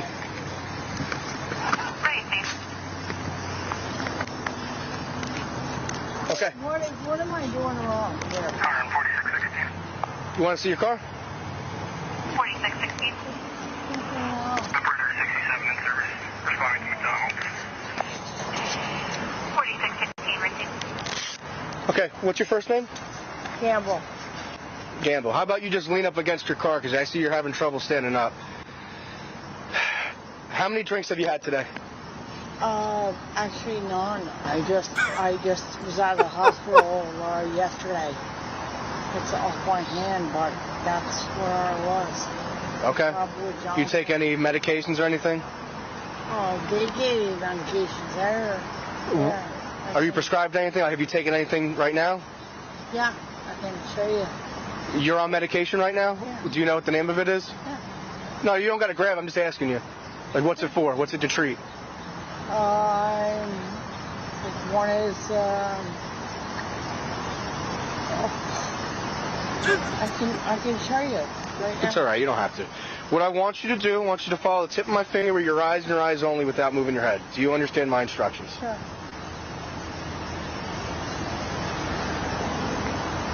You're not following my finger. Continue to follow my finger. So right, that was just part one. So let me just run this real quick. Let me try to go to the. Let me see if they'll show the side of that car real quick. Let me see. Because that woman was all the way on the curb. Let me see if I can get this in. Look at that. And this woman first of all, she's getting out of the car slow as I don't know what. Speech is just slurred, barely making out anything that she's sitting up here saying. It could be tic-tac-toe, 3 in a row. Barney got shot by Gia. She could be saying anything at this moment. Can't make out nothing. And I knew she had a nice car. As soon as I saw that interior, I'm like, oh, that's a nice car that you got there. I'm like, oh, that's crazy. And you drinking and driving? And even going by the title of the video, they said, yo, and she was at McDonald's, and this is her 4th DUI. How does she have 4 DUIs? Who is allowing her to drive in that capacity? Why haven't y'all revoked her license? Why haven't y'all towed her cars? And then you heard how nice and sweet that the cop was sitting up there talking to her. I'm like, y'all ain't even trying to like bum rush. Y'all ain't trying to do this. Y'all ain't trying to do that. Y'all ain't peppers. Like, it's crazy. She could not only just endanger her life, but the life of other people directly out there. I done seen too many videos where you have people like her doing the DUI, and it's ended up bad. It's ended up horribly. Like, people, lost lives. The storefronts of businesses were completely demolished. Everything. But she has 4 DUIs and she still got a license. And you're talking to her as if like she's just some child. This is why I can't take police serious. This is why, because I've seen too many occurrences of this happening, and they're not taking anything of the utmost seriousness. They're not doing it at all. That's crazy to me. That is 100% crazy. Let me see what else. We got another one directly up here. I think we actually technically I do got an extra one directly up there. This one is actually pretty bad. I don't even know how this woman is even still a judge. Let me see. Can I might have to take down the banner real quick just because so y'all can basically read that. Right? So the judge that you're going to see here, this is not the first time that she's ended up in court or in police custody when it dealt with IPV or interpersonal violence, things of that nature. Like I said, how she's still on the bench, how she's still a judge, how she's even still out here is 100% ridiculous. So let's take a listen to the story. February 2024, prosecutors saying McKnight was the only person who could have shot her ex-boyfriend Michael McCoy in that home. McCoy said he could not see when he woke up in excruciating pain during the overnight hours of February 10th. He couldn't tell who shot him, but he was adamant that he did not shoot himself. And to his knowledge, McKnight was the only other person in the home when he went to bed. And this is the judge. Cumberland County District Attorney Sean McCormack just shortly ago about the case. He was prosecuting to help avoid any conflicts of interest with county and state law enforcement. I think what I talked about in my closing is using your common sense. That's what I urge the jurors to do. There were 2 people in that house, and only 2 people in that house, and one of them, the one who was shot, said he did not shoot himself. The logical conclusion is the other person did it. The McKnight was led out of the courtroom after the verdict was read in handcuffs. She was being taken to the Dauphin County prison as she had her bail raised to $3 million after the convictions occurred earlier today. Sentencing is set for May. However, her defense attorney indicated that he intends to appeal the verdict that came out of court today. He said that he simply just does not agree with what prosecutors argued and that McKnight did not shoot McCoy. But again, she will face sentencing in May and was taken to the Dauphin County prison after the verdict was read today. Again, Sonia McKnight, district judge here in the Harrisburg area, convicted of attempted murder and aggravated assault. That's some crazy work right there. So I want y'all to just pay attention. This is a judge. This is not the first time that she has done this to a partner. She did this to her ex-husband. She did this before. And she claimed self-defense. And that's how she got it. Like I said, whenever things, and this is why I keep trying to tell people, whenever things like this happen to men, nobody takes it serious. The system don't take it serious. They don't take it serious. Now it seems as though they're technically taking it serious, but then you got, her defense up to like, I just don't believe it. I disagree with everything that was said. This is not my client.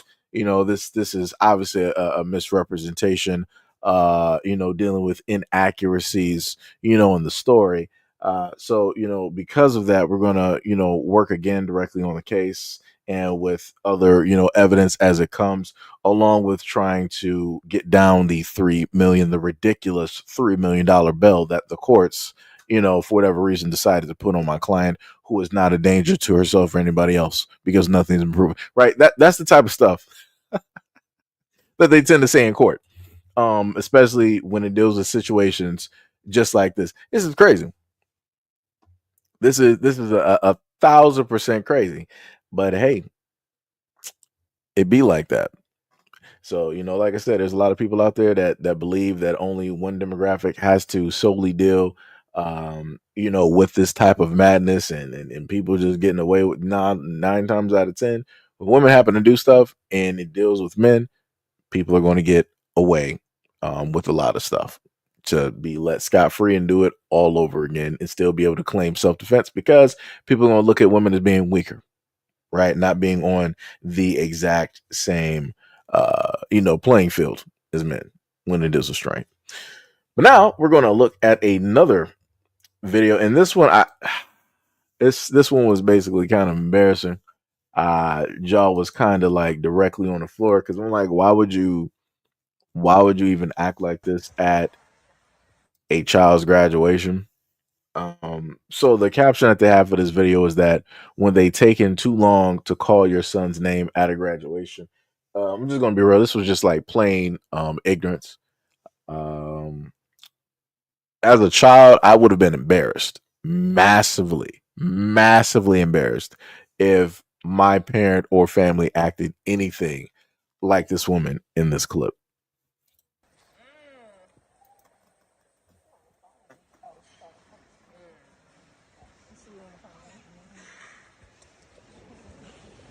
I don't care. I ain't gotta see you a day in my life. I'll be.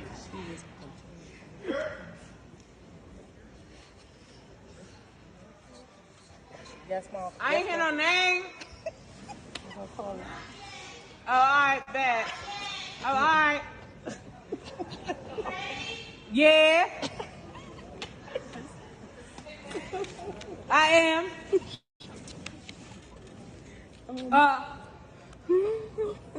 What? What?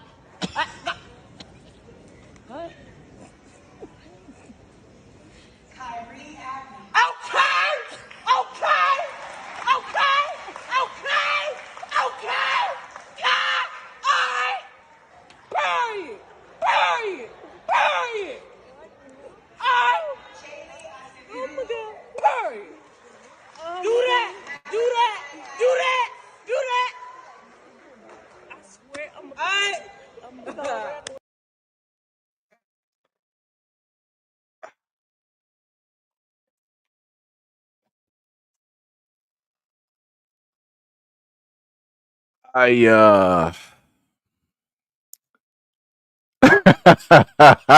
got nothing for you. I got nothing for you. I got nothing for you. I got nothing for you. Normally at times I would be able to tell you that, you got people that are just excited for their kids graduating and yeah, I don't know what this was. I don't even know what this was. I really don't. I got nothing. I got nothing for you. And you heard what she said. She was like, I don't even care. I don't got to see these people like ever again. It's like, so she already knew what she was about to do. That's embarrassing. Like, I'm just going to be real. Like, that's, and then you shouting back and forth with the people on the stage. Like, you sitting up there yelling and shouting like you at like a rap concert or like, you off in the street somewhere. Like, like even when I remember going to graduations and I saw other people's like family and whatnot acting like that, I'm like, dog, I'm like, yo, what is that? I'm like, y'all really say, I'm like, yo, this is a graduation, man. Like, y'all need to like relax. Like, you need to like really calm down. Like, you would expect the kids to, be jumping around on stage and whatnot and all this. Like, we would sit up there and dance and stuff, but it's like to have grown adults like acting like this, yo, that's embarrassing, man. That's 1,000%. Like, that's the type, like, if I ever had a family member, you ain't going with me nowhere. You are staying exactly where you are. We ain't doing that.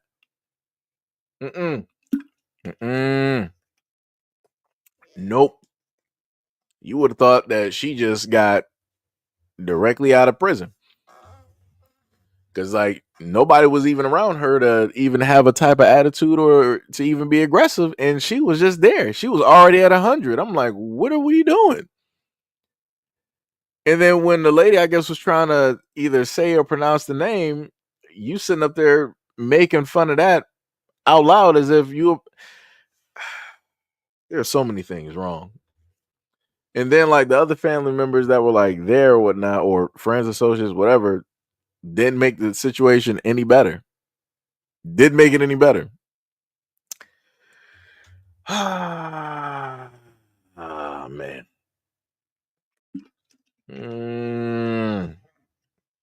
That's crazy.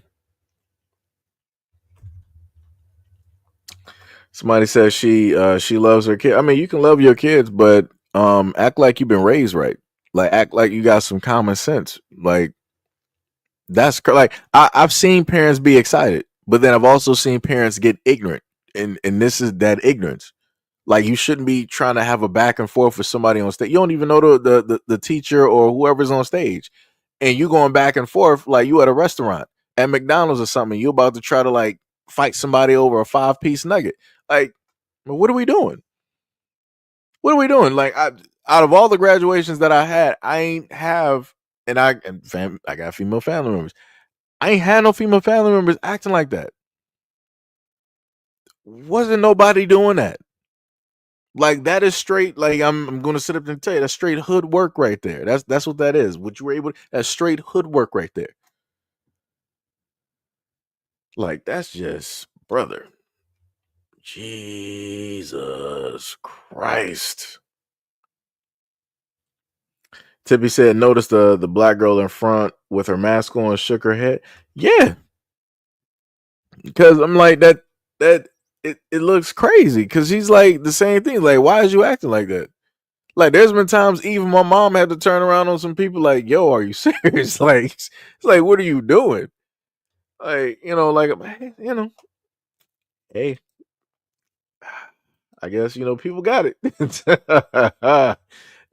got it. Hey, it be like that, It bees like that.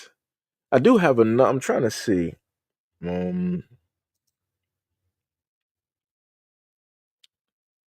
me see. Did I do this one? Yeah, I do got technically I got two more, actually. I don't think I had to do anything with that one. Yeah, because I found this one actually pretty interesting, right? 100-year-old man is standing. So this guy is 100 years old. It's from back in the days of Germany, and when everything was going down. They caught one of the soldiers after 100 years. Obviously, for some odd reason, those guys are still around. The people that did the utmost directly out there get to live the longest. Crazy work. And he's now being tried. He's now being put on trial. I'm like, it's 100 years. You're now putting this dude on trial, but let's just take a look at it. And I want y'all to understand how crazy this is, right? You had somebody that had a hand in atrocities, right? In loss of lives. But yet they're keeping the identity a secret. That's some crazy. It's 100. This dude, the Grim Reaper, is literally right next to this man. He is holding and walking with the cane with this man, waiting for him to slip and fall. And you got the nerve to sit up there and to try to give him some dignity, to try to give him some respect. That's crazy. Let's take a listen. Trial for crimes he allegedly committed as an SS guard at a Nazi concentration camp during World War II. Due to privacy laws, he's only being identified as Joseph S. He's charged with more than 3,500 counts of accessory to murder for the deaths of prisoners at the Sachsenhausen concentration camp between 1942 and 1945. A 2011 court ruling has allowed prosecutions like this to go forward to bring justice to anyone who has directly or indirectly contributed to wartime murders. The pain is still raw for Antoine Grumbach, whose father was killed at Sachsenhausen. It's a lot of emotion. It's very difficult to speak. I can't really speak now.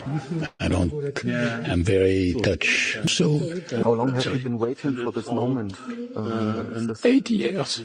Reports say Joseph S.'s lawyer did not comment on his behalf, and no formal plea has been entered with the German courts. Due to his age, court proceedings will be limited to just 2.5 hours per day. Right? They're being very kind to a person that had a hand in taking lives. That's some diabolical work. And my question is, why isn't the Jewish community adamant about knowing who this person is? Why aren't they speaking out on how he's getting treated so nicely? Because I'm pretty sure that there are people during the time weren't getting anywhere near the type of treatment that and the consideration that he's getting. But yet I hear nothing. I see nothing. Some crazy work directly out there. It's deafening silence when it deals with stuff like this. And I've seen this quite a few times throughout the years. So wait, so Joshua, who specifically were you talking about or talking to when you said don't talk about black women, you're barking up the wrong tree? Who are you specifically trying to address? That kind of threw me off. I'm just a little bit confused.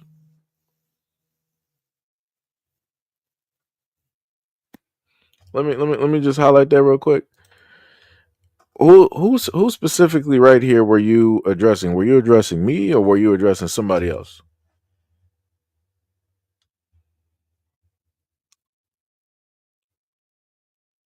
Because like I said, I'm trying to be a better person. I'm trying not to just go directly off the jump and, and all of that. Because I happen to tell people, I'm like, yo, you got to start, if you're talking to somebody specifically, you might want to start adding those people, like, hit the the A with the reverse, little swirl or circle or whatever it is, and, have that person's name. Like I said, I'm trying to be a better person. I ain't trying to sit up there and just like rage out on people.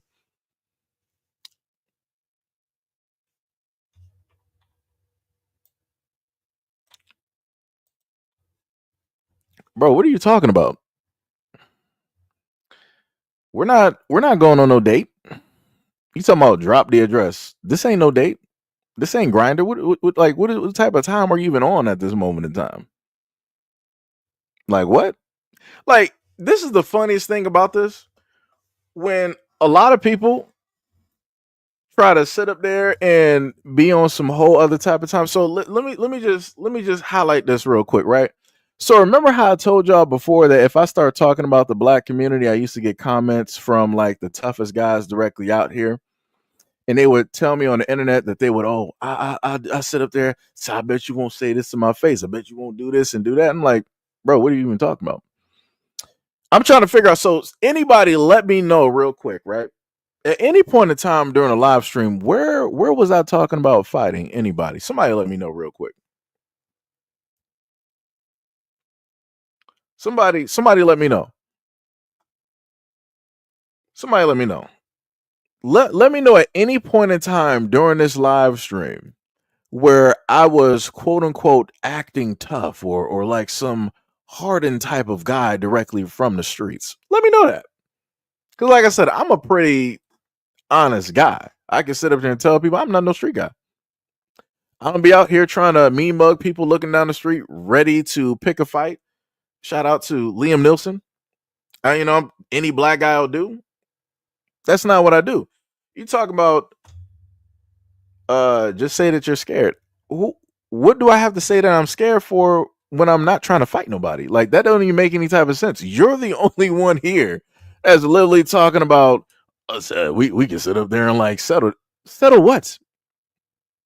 Settle what? So let me get this straight. So you sat here during a live stream long enough to basically get offended. You didn't get offended about anything that I basically highlighted. You decided selectively to get offended when I made comments about the video dealing with a black woman that was acting a bit crazy during a graduation? Huh? Huh? And then you keep like, brother, yo, this is what I'm sitting up to telling you. What was that at? Can we talk in person? Like, what are you, Tevin Campbell? Can we talk for a minute? Like what is this? I've never in any part in time in life have I ever had another man sit up there and tell me like, yo, bro, can we sit up there and talk in person? Like, yo, what's your address real quick? I need an adult. I need an adult. Like, yo, this is some weird type of hours here. This is some weird type of hours. Like what are we even doing right now? Like, what is even this? Like, whose guy is this? Whose man's is this? Like what is this? Like, for real, like whose man is this? Like, brother, like what are we doing here? Bro, like I said, take that whoever that you actually got like some real problems and beef with, because I'm pretty sure you got them directly out there. Go deal with them. You said, look at this. Hold on. Let's meet up and talk about what you're saying online. What?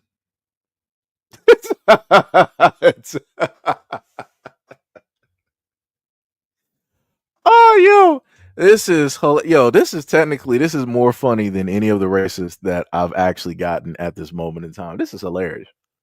Never at a point in time have I had somebody really go this far, and this is crazy. And I'm trying to really specifically. I'm like, so what was it? The Trump thing?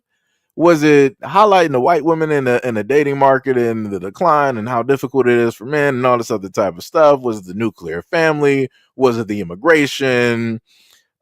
I'm like, which specific part was it? Because the only time that you really poked your head up was when I sat up there and spoke directly on the fact that black woman was acting crazy. And I'm like, that's crazy to me.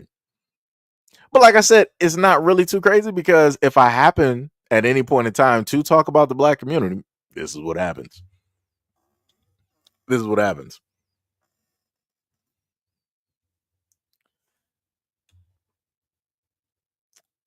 I just want you to know, fan is short for fanatic. So no, that's not that is not what we do directly out here. No, not at all. I can sit up there and be what would be a word like enamored or something like that. I can in a sense like the content or whatnot that other people do, but I'm not sitting up there asking to meet them. Like, that sounds crazy. That sounds like that's diabolical. Like, didn't Robert De Niro literally have a movie like that called Fanatic or something like that? Like, yo, that's some crazy work directly out here. Like, what are we like? What? Dog, and now your whole tone is just sitting up here changing. Now you went from like 100 to now you're on moderate. It's like, yo, man, just meet a fan. Like, do you ever meet your no? Like, what? Like, what? It's like, what do you just meet up with a fan? Like, do you ever meet fan? No, do I look like a celebrity? I'm not no celebrity. I'm not no celebrity. I'm like everybody else directly out here. I'm not, like some type of like artist or NBA, NFL player, multi-millionaire or something like that. Like, what? Like, what are we doing? Like, yo, this is what are we even doing right now?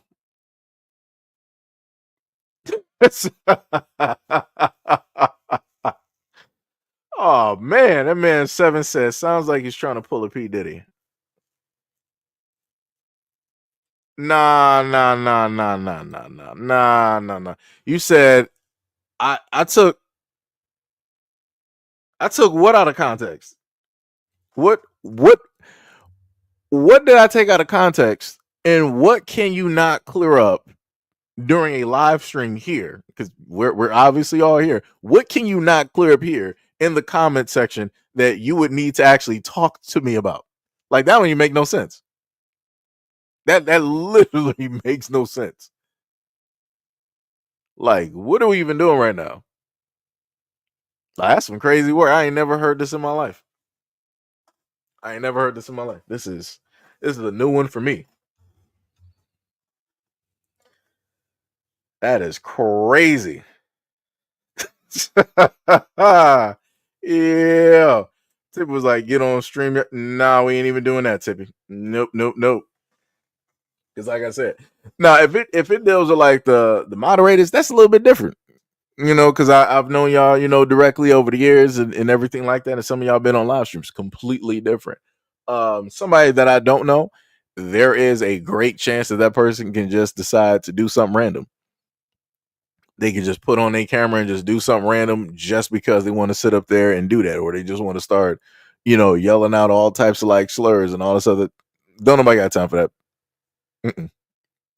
Don't nobody got time for that. Luckily, in the past, that's not anything. No, I think we might have had that once. I think we did have that once, and I had to cut that one short, real quick. Packed them on up. But yeah. That is crazy. And man, Leonard was like, give him the link. Nah, we ain't doing it. We ain't doing that. Yo. Carl said Joshua about to make Seji a voodoo doll because he refused to meet up with him. Man, nah. It's like I said, I ain't even look here. I keep trying to tell people, at no point in time have I ever been at a point in time listening to somebody's commentary on something where I'm like, yeah, I want to sit up there and I need to sit up there and have some words with them. Nah. I don't need to sit up and have a conversation with you. You said what you said. I'm directly on my side of the corner. You're on your side of the corner. We good. That's it. As long as you ain't sitting up there saying it to, to the face of like any kids, my family, anything like that. You ain't saying it to any of my loved ones, and you ain't in nobody's face. We good. Whatever you can say, whatever you want to sit up there and say afar. You can say whatever you want to say about me, and all that good stuff. But the moment in time, people talking about like, yo, send the address. We need to sit up there and meet up. Nah. Mm-mm. Nah. Mm-mm. Nope. Only way that would even happen, let it be a point in time where I got like a privatized army and I'm rolling 30 deep. Yep. Then we'll sit up there and have that meet up. He was like, hey, drop the address. No problem. We got this this building that's being renovated, but I just bought it, just in case, because you want to do a meetup. Bam, we're right there, 30 people deep. I got all of my security. Everybody's armed, trained to sit up there and protect. That's how it would be done. That's how that would be done. I'm being dead serious. Like I said, you got a lot of people that want to, pull too much nonsense directly out there. Don't got no time for it. I value my life 100%. I would 100% value my life. Not doing that. Like I said, I done made it this far in life by making very great choices, and I'm going to continue to make it far in life by making very great choices. So, yep, we ain't doing that. Yo, Shan, what is up? What are you even talking about now? Let me go back there. You was like, I understand because I was coming with people as well.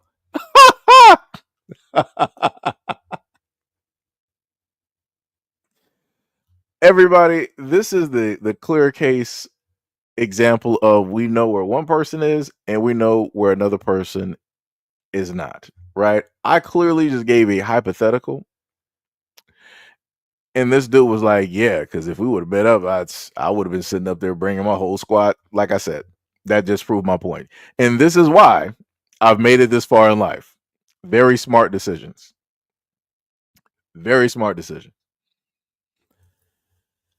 Like I said, it is crazy out here.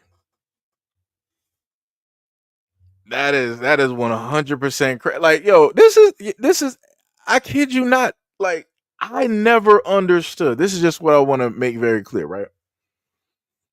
The craziest thing is I never see people give this type of energy to like actual dudes on the street that's messing up the black community or that's messing up any community in the United States by way of drugs, crime, or any of that. Matter of fact, I never see people like this giving this same energy to the government.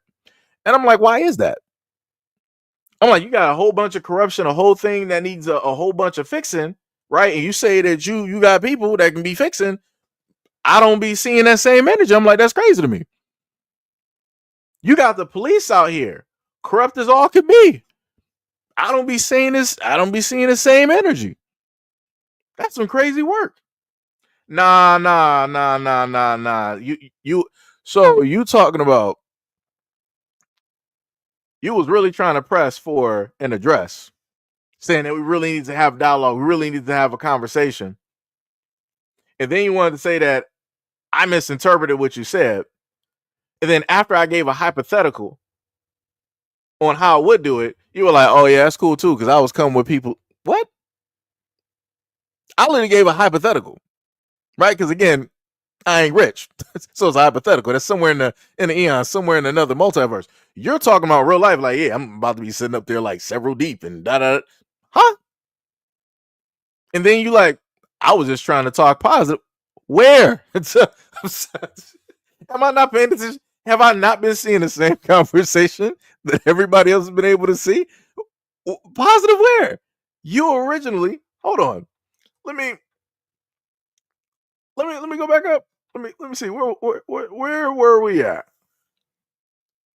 Let me go back up here. Dun dun dun dun. Dun, dun, dun, dun, dun, dun, dun. I think it was right around the black women are black women. You said gotta love them still. And then it was this part here. This part right here. You said, don't talk about black women. You're barking up the wrong tree. That might serve as a threat. Because, like I said, the craziest part to me is that when I do content to actually hold everybody in the black community to a level of accountability, you know, sort of kind of I don't get the same energy, right? If I talk about black women magically, you got these dudes up here that's like, you know, I really ride for black women. You ain't about to do that no matter what they do. Rah. We're gonna be sitting up there having it out fighting, right? That's cool. That's great, right? No problem, right? You're for protecting black women. That's cool.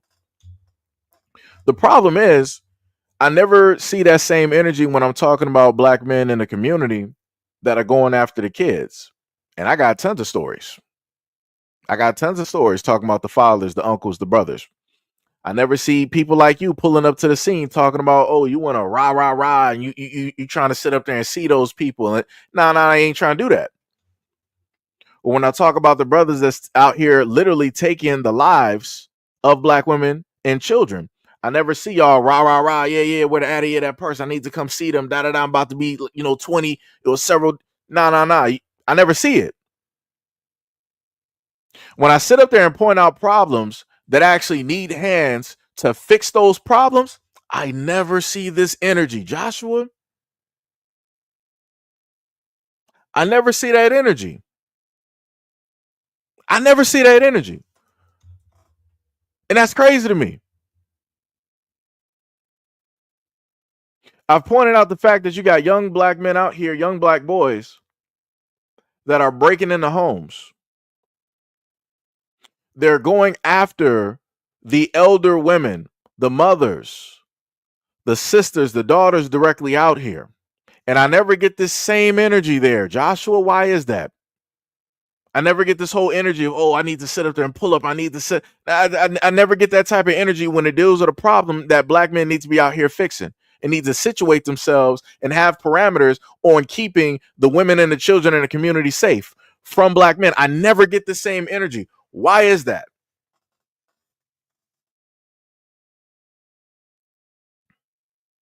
No, I don't need what what are you talking about?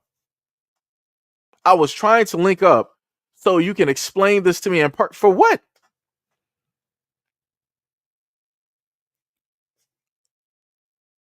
For like what specifically are you trying to see? That's my point. Like what are you trying to sit up there and see? So what? Because I'm what throwing off some type of like anger or energy when I'm talking about the specific topic, you want to what try to see if I'm going to have that same type of tone or whatnot or whatever directly in front of you. Like it don't even make sense. Like that don't even make any type of sense. Like I said before, when I talk about the community in general, I never get people like Joshua to sit up there and show up talking about, oh, we need to sit up there and like really meet up and have this conversation. I need you to explain this to me in person. As if like I what personally offended you? Huh? Like that don't even make no sense. Like I said before, my mom sits up there and watches this channel. So like I said, I still got black women directly in my life that are very much important. Because if I have my mom up here and she's saying the same things that I'm saying, and she's giving you more in-depth stuff dealing with black women that she's worked with, guess what? You're not going to have that energy. You're going to be calming down. You're not going to be talking about, oh, I need to add in an address so I can talk to this black woman about other black women. You're not about to be doing that. You're not going to do it. But because I'm talking about this one thing here, it's a problem. Dog, what is there a need to talk in person? You're not even explaining that. Explain to me the theory behind that. I'm live responding to you as you're writing, but you're telling me that we need to meet in person as if there's like a unique delay in between what I'm stating and what you're typing.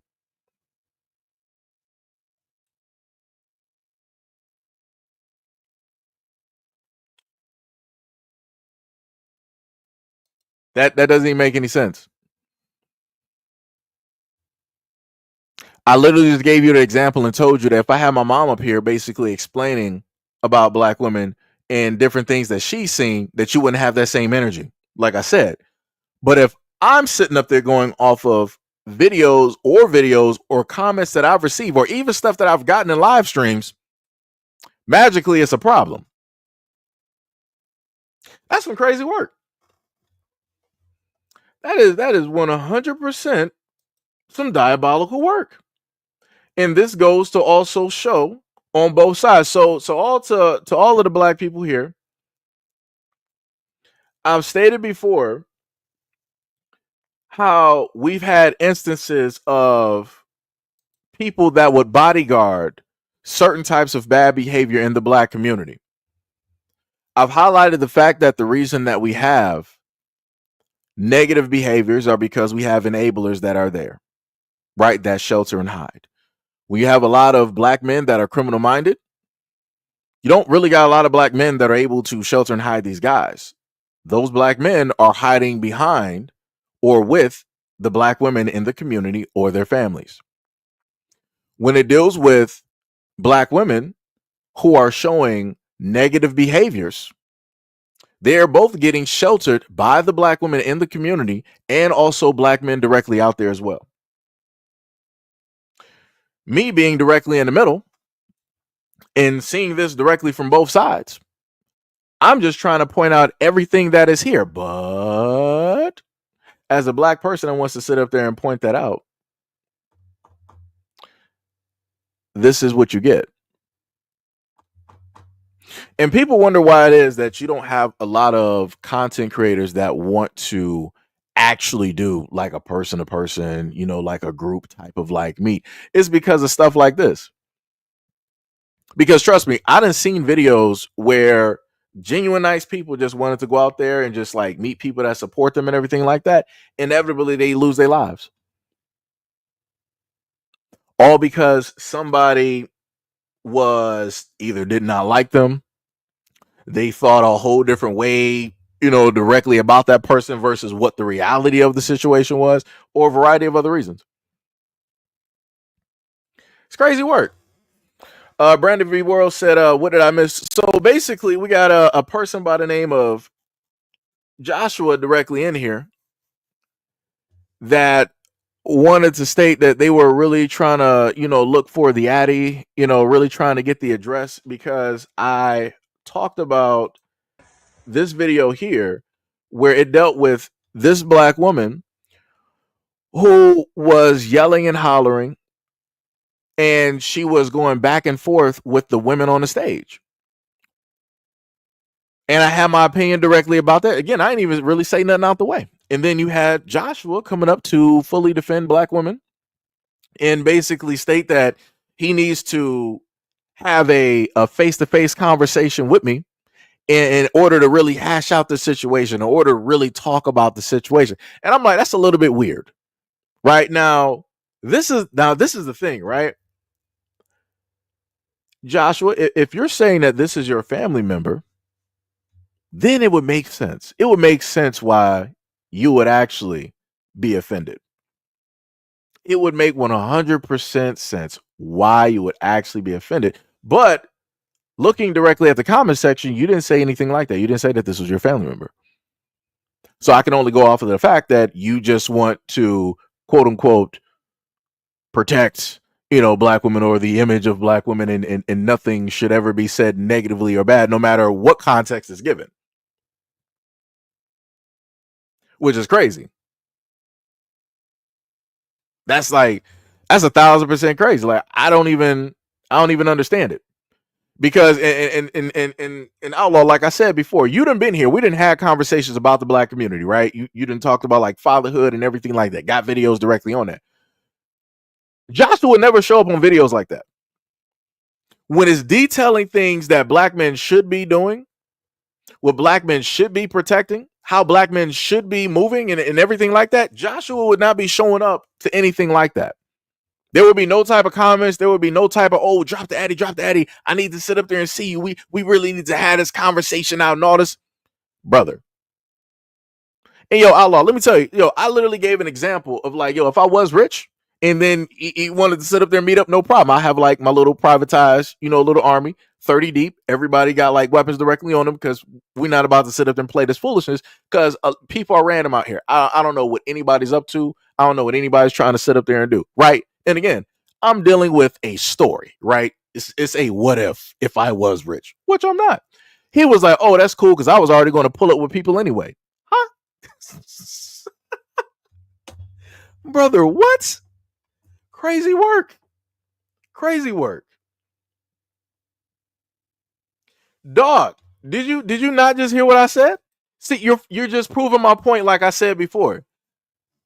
You're on some type of like tough guy regiment right now, which makes no sense when I clearly just told you, when I sit up there and make videos putting black men to task, talking about actually being fathers, stop running away from your responsibility, stop going out here getting these black women pregnant, getting them full of like all types of like STDs, going from woman to woman to woman, committing all types of crimes, murders and killings. When I'm putting all of that weight, all of that attention directly on black men, something that we all see, something that we should all be able to come together and fix, I don't get your energy, Joshua. That's how I know, like, you're not, like, I don't know where mentally, I don't know where you are right now when it comes to comprehending what it is that I'm specifically telling you. Like, that's mind-blowing to me. That's 1,000% mind-blowing to me. And I literally gave you an example on how in both areas, how black men and women both contribute to the delinquency in the black community by sheltering those who are contributing to delinquent or negative behavior. You don't want to pay attention to that. All you hear is, oh, he's talking about black women. Oh, he mentioned black women again. If you talking about black women, we really need to have this conversation because I bet you won't have that same energy if I'm face to face with you, brother.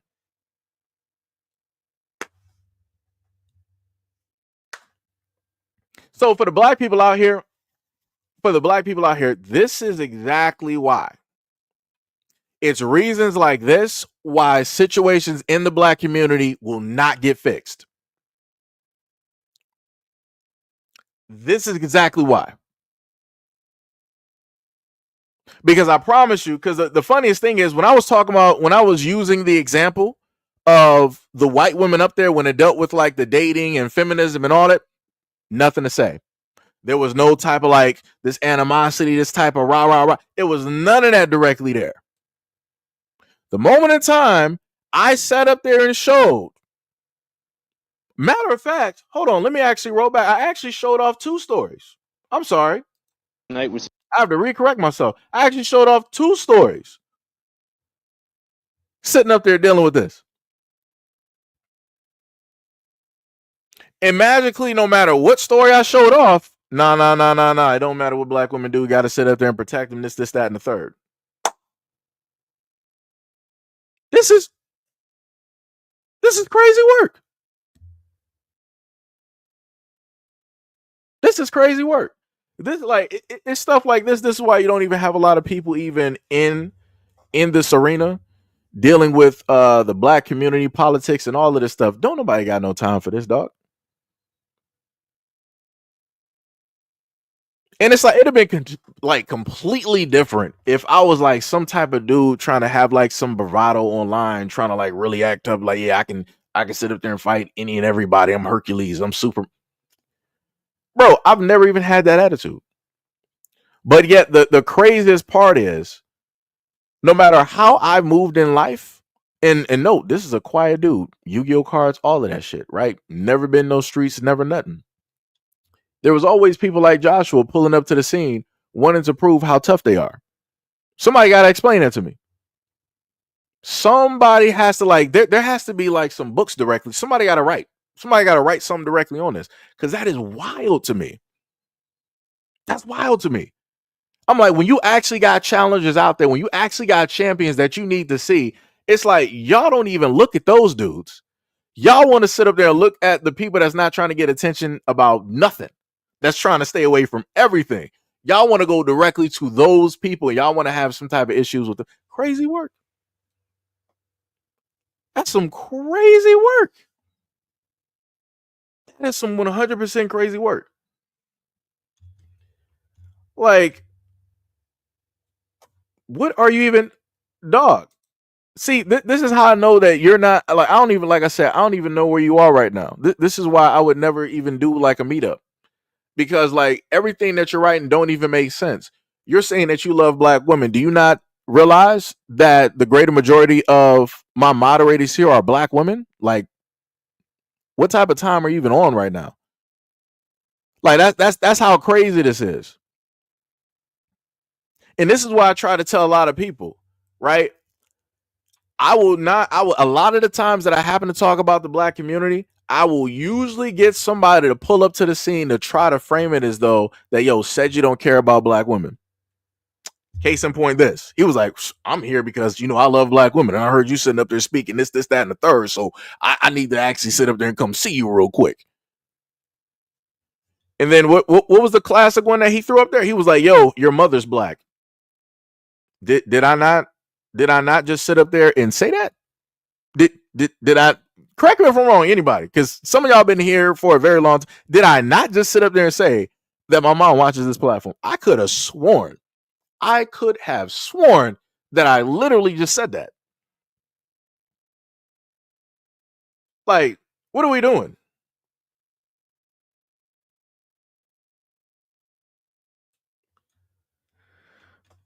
Yeah, for Tony, you said I'm an introvert truck driver who has my own home and car, and the world finds problems with my lifestyle. Yo, this is what we're not going to do. I can be as cordial as all get out. Nobody's going to sit up there and try to stop me from speaking on what it is that I care about or what it is that I see or am highlighting as a problem. That's great. You're probably like 6'6", 350 pounds, looking like, Hercules. That's great. I done heard it all before and everything like that. The best threats directly out here come directly from white guys. So realistically, those are the only ones that actually matter. This right here is nonsensical. It doesn't even make any type of sense. Because as I stated before, and I'm going to state in front of everybody again, the moment in time that I talk about the whole of the black community, I get silence. I talk about the young black men, the black boys, and just the older black men doing everything negative in the black community. I get silence. But the moment in time that I have a critique, I have an issue, and it deals with black women, this is what I get. So I'm leaving this. This is a clear cut example. What I'm going to actually do is, after the live stream is finished, I'm going to make sure to go through the live stream and I'm going to make sure to cut this main part where it basically started. Because let me just go back up here. I'm about to go back through these comments so I can write this down. Because this is hilarious. I love it. Yeah, so that was about like I was at like 419. Damn. I'll figure it out. I'll sit up there and figure it out how far it basically took place, and I'll have that as like a solo video. We got excuse me. We got Brandon V World. Shout out, thank you for the $5 dono. Said, I love face-to-face convos. Best convos every ill sub for Seji. Much love, respect, and appreciation to Outlaw for I was gonna say Officer Aku for, Brandon V World. I'm sitting up here talking like it's Xbox. For the donation to the channel. Like, that's some crazy work. That is some crazy work. It's like, what? Dog, what are you talking about? Dog, you might need to go see somebody. I'm just gonna be real. You might want to really go see somebody, because you're taking a lot of stuff way too serious. Like I said, it's a difference between a critique and pointing out a problem versus somebody really talking horrendously about black women. That's not what I do here. And like I said before, the exact same energy that I give to black men is the exact same energy that I give to black women, black elders, black kids, everybody in the black community. So what are we even talking about? Like, bro, you need to like really, you might want to go see somebody. Tippy, I'm not sending a link to StreamYard. We're not doing that.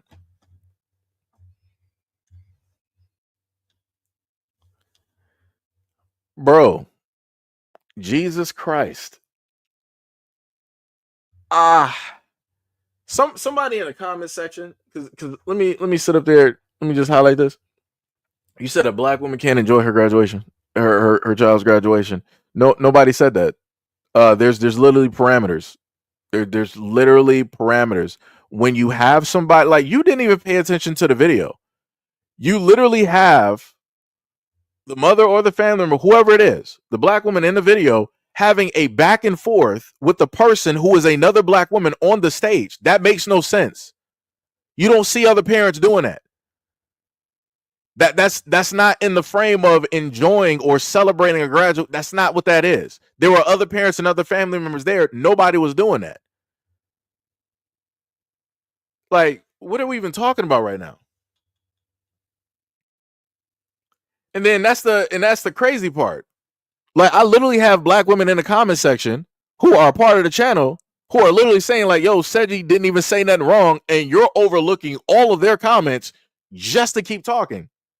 What?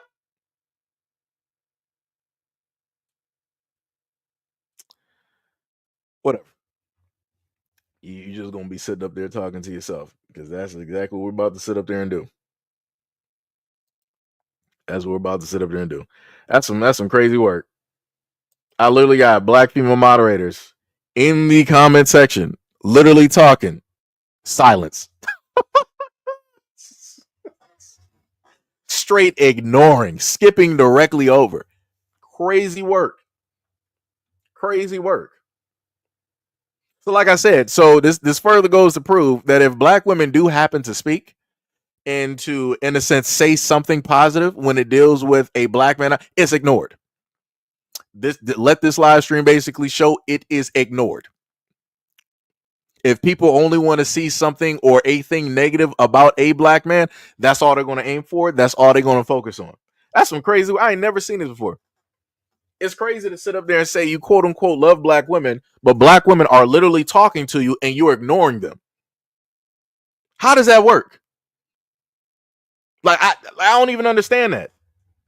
I don't even understand that. That's some crazy. That's 100% crazy work. Like where are we even at right now? Like I felt like I just like fell into like another dimension or something. Like this is wild. Like I would understand this if it was coming from some of like the other ones that pull up there that we've always seen throughout the Gail and Tippy and a few others have seen some of the women that pulled up in the comment section during lives and they'll happen to say some stuff. You have other women that have more than likely left some comments, right? I would completely understand if it was them. Right, I get that. I know where it is that you're coming from. I see what it is, right? We were all there during that one live stream, right? And I'm pretty sure. Let me put it to you like this: Who was that? What was the name of that woman? Y'all remember? She was like the moderator. She had to. She got replaced real quick. What was the girl named Z or something like that? I forgot the name directly up there because people be changing names and stuff.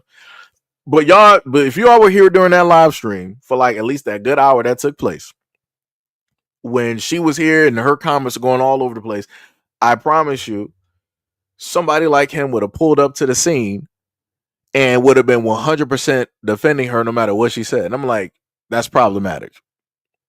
I'm like, that is problematic. I'm like, there has to be like some type of like level out here. Like there has to be a balance here.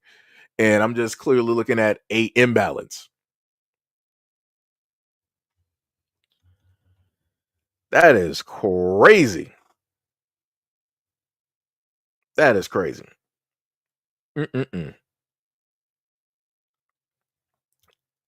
Yo, hold on. Let me highlight your comment real quick. Let me hold on. Yeah, Leonard said like, "Yo, where's the smoke for the real enemy?" That's what I'm saying. I'm like, dog. Out of all of the live streams and the videos, including the videos that I've literally recently done, not getting angry, not having no energy for none of that, but you got the energy for the one clip that I critique because the woman of how she was acting during the graduation.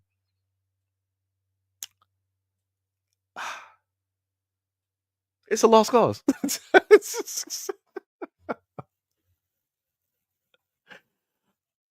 D Money said, when was that infamous stream? Oh man, I'm trying to, because it's probably been about like 5 days since I actually did a stream.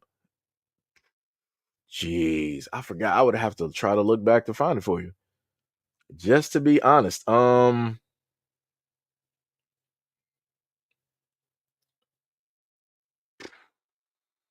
Jeez.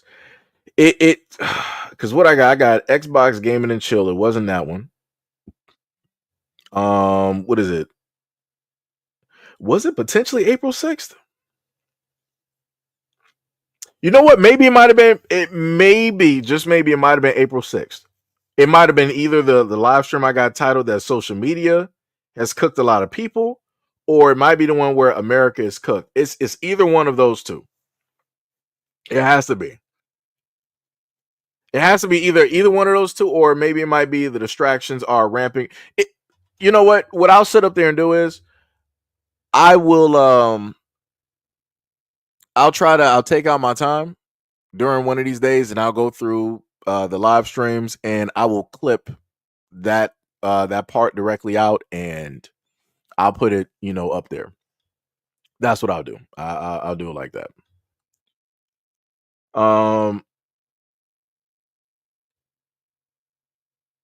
The Insurance Administration, Miss Mitchell State. I don't even. That seems like a run on. I don't even know what you even talk about there. Yeah, and that's the other thing too. how many times that we've had, this has been like one of the live streams that we didn't actually have full on, racist and all. Well, I know why that didn't happen. And that's specifically because of how the content was. That's why that didn't happen. Right. And like I showed you guys before, and the main thing I've told you guys before, when you have or you do certain types of content, certain people will be there, and people will decide to act a certain type of way, right? Because everything was specifically stated as just general, it was just American, right? Didn't throw anything really dealing with color. It was pretty much nobody was really saying anything crazy or out of whack, right? But the moment of time that you start really fixating or focusing directly or bringing up a color of a person or history, that's when you normally start getting, a lot of comments and, and all the other type of stuff.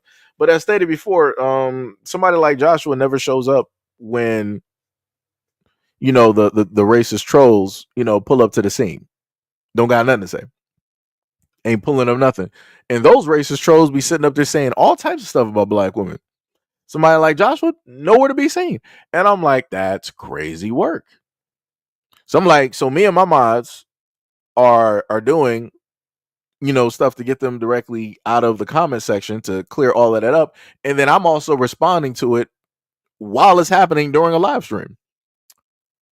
But like I told you guys, somehow, some way, somebody will pull up to the scene and try to state that Seji hates black women. Hey, like I said, today proves I done got it from both angles. So can't nobody tell me that I done got it from both angles. Crazy work. 100% crazy work. And then also got those little, subtle threats and all this other type. Again, crazy work. Like I said before, it doesn't even make any type of sense. But this is what people want to sit up there and do. And it makes no sense. Like I said, all you got to do is put distractions directly out there, and people are not even going to focus on what the actual enemy is, on what the actual problem is. At the end of the day, they'll just focus on the distraction that was given to them. And that, again, that just set up there and prove it. That just prove it. Emotionally got caught up on that one thing, and there you go. It's crazy. Wait, Tibby said, oh, there was somebody here? And you said a Mexican came into the chat and Joshua was nowhere to be found. That's what I'm saying. Yeah, man, let me tell you. Yo, you thought I was like the second coming of Satan. I swear to you. Like the way that people really try and make it seem as though that I'm this type of like person that just like, yeah. He don't like black women, and he be saying, what? Brother. I'm like, if you want to sit up there and do this, at least be balanced about it. At least get mad, because generally I'm sitting up there talking about like the black community and stuff. You're only looking at one aspect. But when I sit up there and state that black men need to be protecting the black community, they need to be protecting themselves. They need to be protecting the younger black men and the young black boys directly out here. I got nothing from Joshua. It was complete silence. I literally repeated myself twice directly on that within minutes in between both of those responses, and I got nothing. So that also further shows my other point that I said before, that when it deals with the black community, nobody actually cares about the young black men and the black boys directly out here. That was a black man. He could at any point in time, supposedly, that was a black man there, supposedly, and at any moment in time, he could have directed energy on any of those topics that I brought up. He refused to, didn't want to touch those, didn't want to have a conversation, didn't want to have that energy, wasn't trying to pop up on a live stream for that conversation, wasn't trying to have a meetup for those conversations. He wanted to specifically have a face-to-face conversation because he disagreed with what I said about the black mother that was at the graduation. A little bit weird. Like I said, if you would have just simply said that, yo, that's my family, that's why I'm offended, I'd be like, okay, I got you. No problem. That's why you're offended. Cool. At least now we understand where everything is coming from. When you're at the point of basically rah, rah, rah, and you're not even giving a point on why it is that you're even acting like this, makes no sense. Because like I said, I promise you, at a certain point in time, somewhere in Joshua's family, there's been a guy that has put hands directly on a woman. Where's Joshua at? Where's that same energy that he was given directly on this live stream trying to show off in the comment section? Nowhere to be found. I promise you, somewhere out there in his community, a black woman or a young black girl is going through something dealing with a black man or a young black boy. Where's Joshua for that situation? Nowhere to be found. But when it deals with somebody directly online that pretty much talks about all topics, pretty much everybody, pretty much uses or at least tries to use the exact same energy all across the board, we got to sit up there and put it on DEFCON 19. We gotta go to war. It's wartime. It's crazy. That's bars, Tippy. That is straight bars. That is straight bars, 100%. And that's why I told people about that before. I'm like, yo, if I really actually, as people wanted to portray or paint me as, if I really hated black women, I would not have black women as mods. Like I wouldn't have black women up here. I wouldn't have ever had black women on any types of live streams or anything like that. Like what? Like, then on top of that, the other videos that I've literally done highlighting like positive stuff, I would have never done those videos. I would have been really fixated on groups of other women and showing off other groups of women if that was really the case. But that's not what I do. But like I said, this is how people want to sit up there and portray or theorize people to be in their mind, which is very much different from reality. Even when the person is literally live telling them this, people still want to believe what it is that they want to believe. So that goes back to the other things that I told y'all before. It don't matter what I say or what it is that I do. People are going to believe if they want to see something negative, they're going to see something negative. If they want to see something detrimental, they're going to see something detrimental. If they think that I hate the black community, black people, black women, they're going to think X, Y, and Z. And they're going to believe it to their core. It'd be like that. Yo, what is up, RJ? What is up? What is up? What is up? Much love, respect, and appreciation. Sham said, I think a large portion of SEIJI's audience is black women too. I've been here a long time, and a lot of us black women watch SEIJI. That was a little bit tough because they don't really give you the actual demographics like that. I can give you demographics on where people have come from when it dealt with the chat. Where the stats at? Let me see, because I can go to audience right now, and that's subscribed and not subscribed. So on one end, I got 31.5% of the viewership on the channel, women. And on the male side, it is 68.3% men. And then I got the varying age ranges. The greater majority of the ages that watch this channel range from 35 on a, well, matter of fact, I put it up a little bit, 25 on the low end and 65 plus on the tail end. Greater majority are from the United States at 81.4%, right? And as I stated to you guys before, a lot of people like to watch off of a, mobile phone. Second would be TV, and then third computer, and then you got tablet. That's on one end. Let me see if I can go to the other one and get stats. Let me see what we got. Go to the analytics, content. No, it's supposed to go to the audience. Got to go straight down. So on the other end on the channel, it's a little bit still heavily leaning towards the male side. On the other one, it's 71.4% male. And then female is 28.6%. Age range, again, on the low end, it's 25. On the higher tier, you got 65 plus, right? 65 plus pretty much making up the 33.6% there, right? Then you got mobile phone and television. On the other one, it's 71% mobile, and television is 13%. And again, 80% dealing with the United States. That's pretty much, staying within line with the other one as well. So yeah, so that's pretty much where we are directly with the stats. Looking at it directly, I wish it would actually tell you the demographics of people, because I know they got ads specifically tailored to demographics. So I wish they would actually give us that in the background so I could give you a full plate of everything. What else we got here? Let me see what we got. We got 12. We got 1,200 looking at this moment. Okay. Let me see. I'm looking at analytics. Oh, actually, no, it was incorrect. It's about like 2,500. Okay.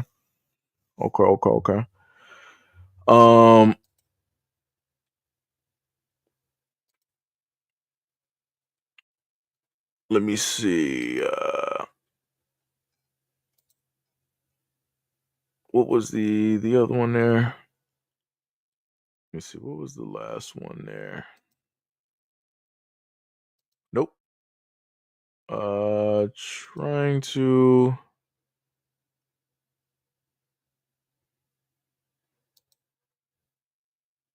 Let me see.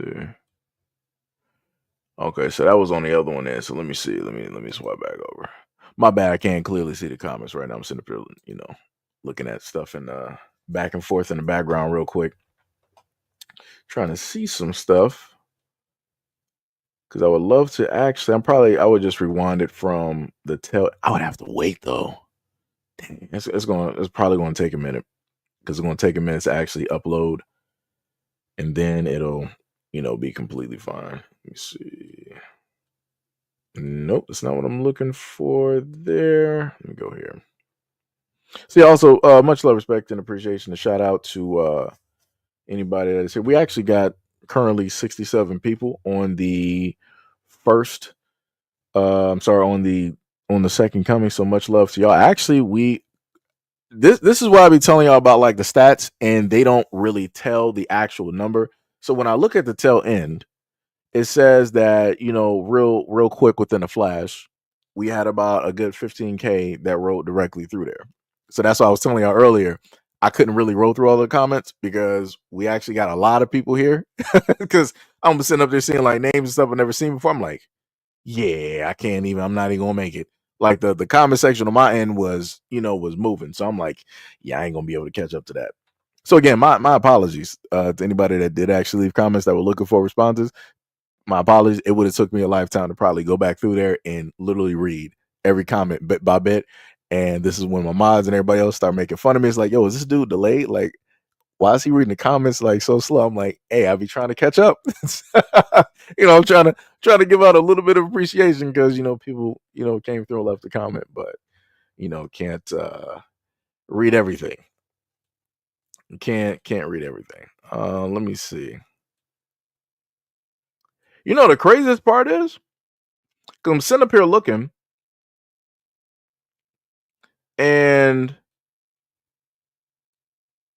it came to the point in time that I realized that nobody actually blocked him. Nobody actually stopped him from talking. He just decided to stop talking.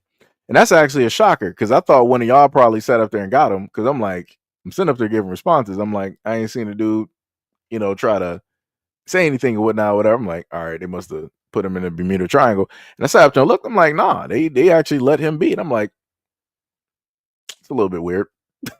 I'm like, it's a little bit weird, but man, it it'd be like that. But I'm going to sit up there and put it like this. So just in case for all of my people directly out there, if anything does take place and happen when it deals with SEIJI, just remember this live stream. That's all I'm saying. If any, because like I'm gonna put it to y'all like this, because I feel like I have to sit up there and do this. just to have like a clear cut record of anything, just in case. Seiji does not have any type of enemies. Seiji don't know nobody out here in these streets like that where I got beef or all this. I don't got none of that. I don't got nothing on nothing going on. Only beef I might have is maybe like Xbox Live. that's, that's it. And that's dealing with, Call of Duty and, maybe some stuff like that here and there. But other than that, real life stuff, don't nobody know me up out here. I don't got no beef with nobody. So if anything happens, please point back to this live stream. Please point directly back to this live stream, because that is the only source that I can sit up there. I can't give you nothing else because I don't know nothing else. So I'm just putting that directly out there. If anything basically happens, point directly back to this live stream and send it to whoever you need to sit up there and send it to. Because like I said before, that is going to be the main source of the start. Because like I said, I ain't gonna put nothing past nobody. Because a lot of people out here are about trying to sit up there and do a variety of things to people. And I am not going to sit up there and be a fool or be in any type of disbelief that somebody wouldn't try something. A lot of people out here are on a variety of different types of times. Like I said, I'm about actually trying to fix problems and give solutions. And no matter what those solutions may be or what the topic may be, other people got a problem. And they feel like, we gotta stop that. We gotta, do something about that, right? So again, like I said, point directly to this live stream. If I'm not able to do it, y'all gonna have to do it for me. It's just give that live stream to whoever you got to give it to. It's crazy work. That's some crazy work. Michael said, and it's working. The money said, I got used to Seiji being 30 to 45 minutes in the comments. Yo, y'all was murdering me in those comment sections.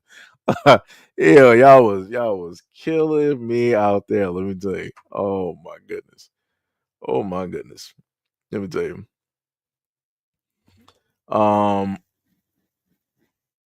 Sham was like, I was trying to get him to admit that he was making threats. Then he was going to be sent to the Bermuda Triangle.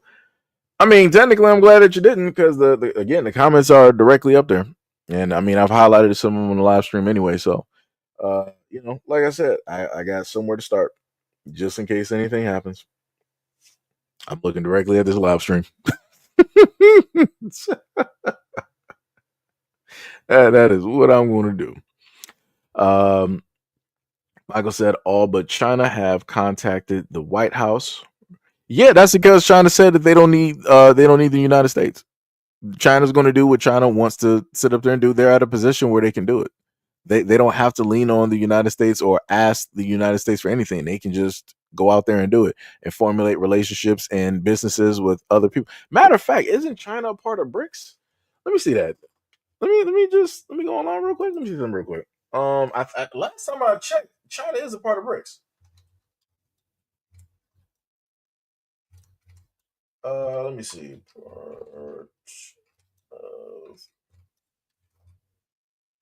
Yeah, China is a member of BRICS, so yeah, they can do whatever they want to do. They literally got alliances with other nations directly out here. It's crazy work. Tibby said, I think he was black. That's why we gave him a chance. Sorry, Sechi. No. It ain't nothing to be sorry about. Like I said before, this just goes to prove what I've always stated before. Always goes to prove what I've stated before. Michael said, but Trump is making this country better and fixing what Biden and Kamala messed up. The delusion is great. Yo, Democrats and Republicans don't care. The actual, I'm talking about the government bodies, the Democrats and the Republicans do not care about the people. It's like the pastor saying that he cares about the church. He doesn't. He cares about the money that the church is going to sit up there and give. He cares if you're not able to show up to donate or tithe to that church, basically him and his bank account. He cares about that. He don't legitimately care about you. So it's the same thing dealing with the government. The president don't care, and nor do the bodies of the Democrat and Republicans. They don't care about the people either. The only ones that those two entities care about is the rich, because they all rich. They all got money. They all got, skin in the game, higher up, somewhere up there. So they're going to do what is in the best interest for them. You literally got when you look at the government, you're literally watching rich people vie for positions to get richer than the other rich person, to try to just like cap and max out, on whatever it is that they can do do throughout the year by any means necessary. That's literally what you're sitting up there watching. While everybody else, every normal, everyday average American is out here suffering. That's it. So like I said, I get going to Michael. I get the fact that you may have, a favorite candidate or a political side. At the end of the day, they don't actually care about you. Genuinely, they don't care about you at all. D Money said, "Yep, China is a part of BRICS." Yeah. Gail is crazy. I just read that comment. That's crazy. What was it? Virginia said, "For the new gospel." I don't even. You said Catholic for the new gospel. I don't even know what that means.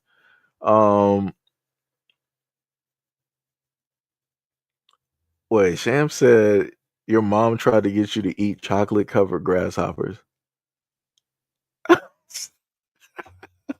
You say you looked at her and said the devil was a liar. That's hilarious. That is hilarious. Man, oh man. Crazy work. Crazy work. Crazy work. Let me tell you. But yeah, this is actually, we did pretty good today. We actually made it to about a good 3 hours. Technically at this moment in time.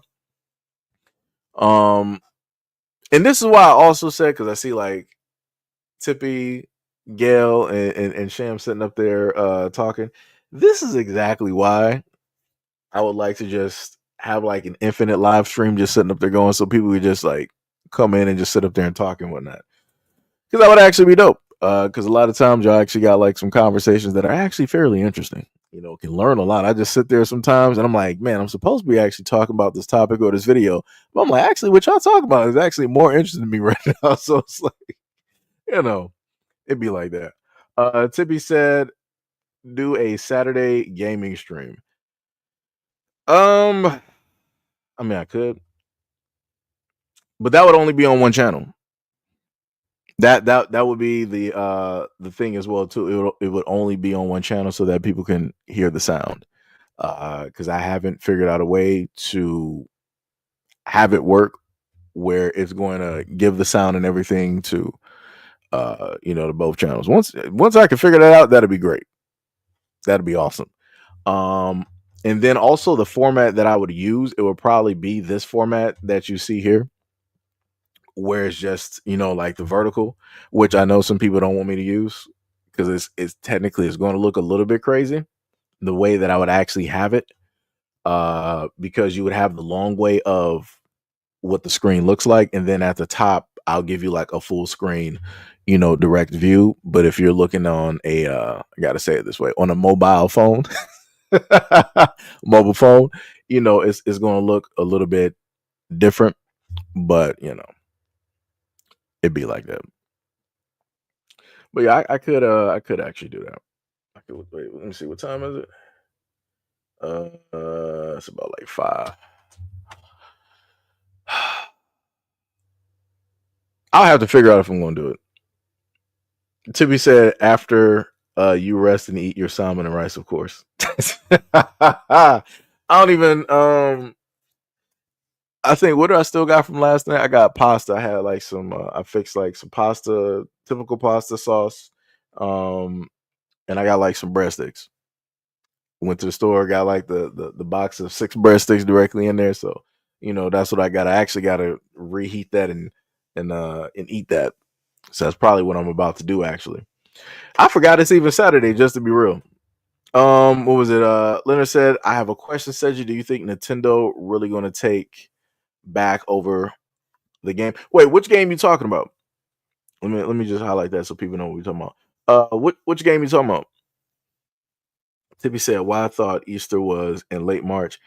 Tippy, let me tell you, your memory right now for a lot of stuff is probably better than mine. Because I wouldn't even know what to specifically tell you when to deal with that. That's holidays and everything. Everything is just it's like water, my friend. It's like water. Shout out to Bruce Lee.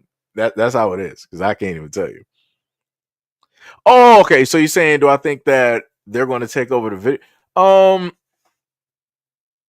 Because there's nothing else really out here at this moment in time, and realistically, the only thing that Nintendo would be in competition with would be, let's say, like a Steam Deck or something. I mean, it's possible. I mean, you're going to see a lot of fuss about it. Number one, people talking about the price, but even given the price of the Switch 2, there's going to be a high demand directly for it. Irregardless on what people are saying online, people are going to sit up there and buy it. If I can during the time, you might even see me with it. I might sit up there and do like a box opening or something like that. Technically, I wanted to do that when I first got my Series X and my PS5, but I didn't think about actually filming it. I was just happy that it got here, that magically it didn't disappear off the truck. Because some people were getting like a PS5 box and it was nothing but like a bag of rice in there. And I'm like, oh my Lord. Yo, let me tell you, I wept for those people. Because as a gamer, I'm like, yo, you ain't never trying to see no instance like that where the money that you spent and you're waiting for this thing to finally come and somebody just basically rob you. Nah, I can't even laugh at that because that, it's not even funny. It's some crazy work. But it's possible. I don't think it's going to be near where the Wii was, where the original Wii was, where it was $250 and people like let me tell you, the moment in time that the Wii came out, I think either I had the money or my mom was going to actually get it for me. Me, my friends, it was my friend Linnell, it was me, Ron, and I think somebody else. We literally went around Detroit to try to find a place that was selling the Wii. We couldn't find a place. It was literally sold out no matter where we went. And I think during that time you might have still had like a Best Buy or Circuit City. I think I think the Best Buy was still there. It was because we used to have both a Best Buy and a Circuit City in it was like in Southfield / Oak Park, like in that area. There was like a Best Buy and a Circuit City. And I think Best Buy had closed down. I think Circuit City was still there at the moment, but it was basically in the terms of on its final leg. We went to the Target that was down there by I think wasn't it should have been Northland. I think it was. Or when I forgot, it's been a minute. But we went, we tried to go to like the main areas to try to find where they would have it. Nobody had it.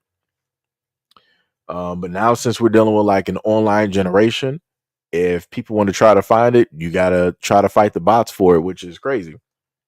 And there's going to be an abundance of bots that are going to come directly up and try to snatch a lot of things up. So we'll see.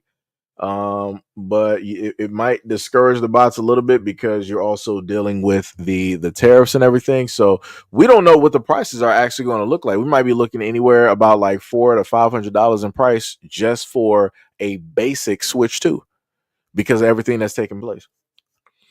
Rabbit said they don't allow you to customize the cart in a new Mario Kart. I love building my own unique cart. I'll just buy it for my little cousins. Oh, you can't customize? Oh, that's wild. That is wild.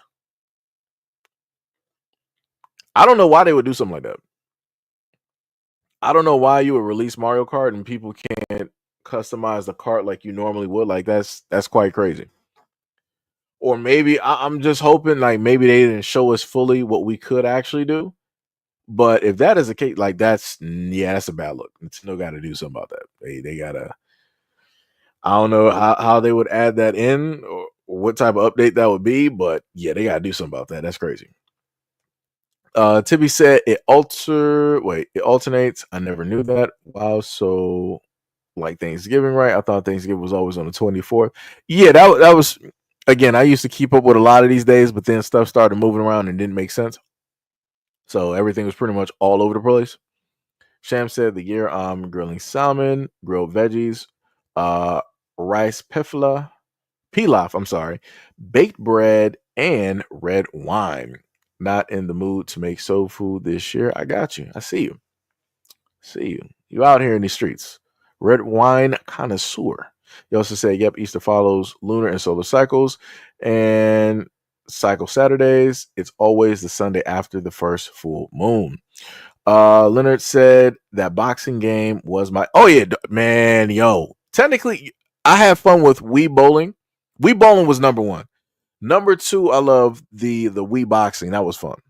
Like me and just having like a group of friends and everybody just taking turns trying to like beat each other in like the Wii Boxing. Man, fun times. Fun times. Like I said, if that can get brought back, if moments like that could be brought back, that would be dope. Then and only then I would sit up there and say, like, yeah, Nintendo got something on their hands. They're going to take over the market like they did before. Once in a while, Nintendo will sit up there and do it. I thought that was going to happen with the Switch, with the original Switch, but that didn't happen. Because when me and one of my coworkers sat up there, we went there first day to buy the Switch. We were literally the only people around, with the Switch. And like I'm sitting up there playing, and people looking at me like I'm weird. They're like, "Yo, what are you doing?" I'm like, "I'm playing the Switch. I'm playing." People were making me feel weird for just playing that directly out there and stuff. It was crazy. It was crazy. Sham said, "I don't know why we hit Japan with such a heavy tariff. They've been pretty fair with us." I don't know. Like I said, they say that they got a plan. When it deals with the Trump administration, they say that they got a plan. So shout out to anybody that likes to buy like mangas, or anything imported. Yeah, it's gonna be tough. It's gonna be rough out here. It's gonna be rough. Cap said he's already caved. Oh, wait, you talking about the tariffs? Hold on, let me see something. Wait, let me see.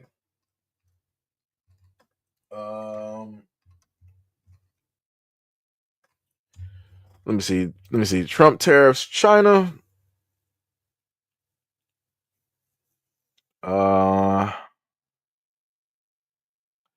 They said CNBC reports that Trump exempts phones, computers, chips, and from new tariffs.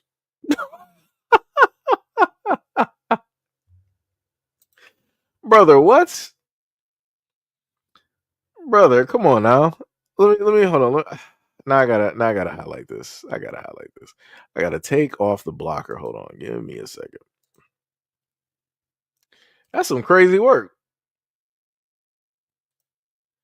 Like that don't like how is it that you can sit up there and say one thing and then you decide to go back on it? You're like, no, we're gonna make exemptions. What? There were not supposed to be any exemptions. It was like, hey, everybody's gonna suffer in order to prove a point and in order to, fix America. I'm a little bit confused. Like this is what I'm talking about here. Like it doesn't make any type of sense. Let me highlight this. And I was just about to end this shot. Who wrote that? Shout out to that person. Who was that? Let me see. Hopefully, I'm not butchering your name. You said Cap Peace. Yo, shout out to you for bringing awareness to that. Because look, this somebody make this make sense. So what they say? Let me see what they said. It said President Trump exempted smartphones, computers, and other tech devices and components from his reciprocal tariffs. New guidance from the United States Customs and Border Protection. The guidance issued late Friday evening comes after Trump's earlier this month imposed a 145% tariff on products from China, a move that threatened to take a toll on tech giants like Apple, which makes iPhones, and most of its other products in China. The guidance also includes exclusions for other electronic devices and components, including semiconductors, solar cells, flat panel TVs, displays, flash drives, and memory cards. The White House stated on Saturday the exemptions were made because Trump wants to assure that companies have time to move production to the United States. Brother, that's oh my god. Oh my god. They're not gonna move anything to the United States. They're not gonna do it because the exemptions were made, now they don't have to do anything. They're like, oh, we can breathe fresh air. We don't really have to, raise prices. We don't have to downsize our company. We're good now. Trump, he gave the exemptions, so let's just keep moving on this track. Oh my God, this is crazy. So now we got the White House Deputy Press Secretary stated in a statement that Trump, quote, has made it clear that America cannot rely on China to manufacture critical technologies such as semiconductors, chips, smartphones, and laptops. At the direction of the president, these companies are hustling to onshore their manufacturing in the United States as soon as possible. Let me be real. The only person that's really got some manufacturing here is Tesla. That's the only person. That's the only person that I can sit up there and give you, and that's a South African. That's the only person at this moment in time that is literally moving a business. Because I think Tesla originally was in California, and then they moved it to Texas. Somebody can correct me if I'm wrong. Maybe they might have two facilities, but I know they had one that was supposed to be in California, and then the other one got moved, to Texas or whatnot. So I'm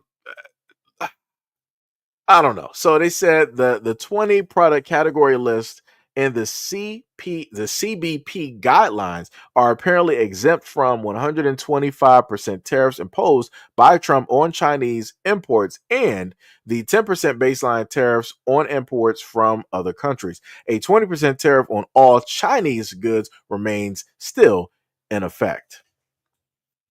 So later they said that the exemptions are a win for tech companies like Apple, which makes the majority of its products in China. The country manufactures 80% of its iPads and more than half of the Mac computers produced. Quote, this is a dream scenario for tech investors.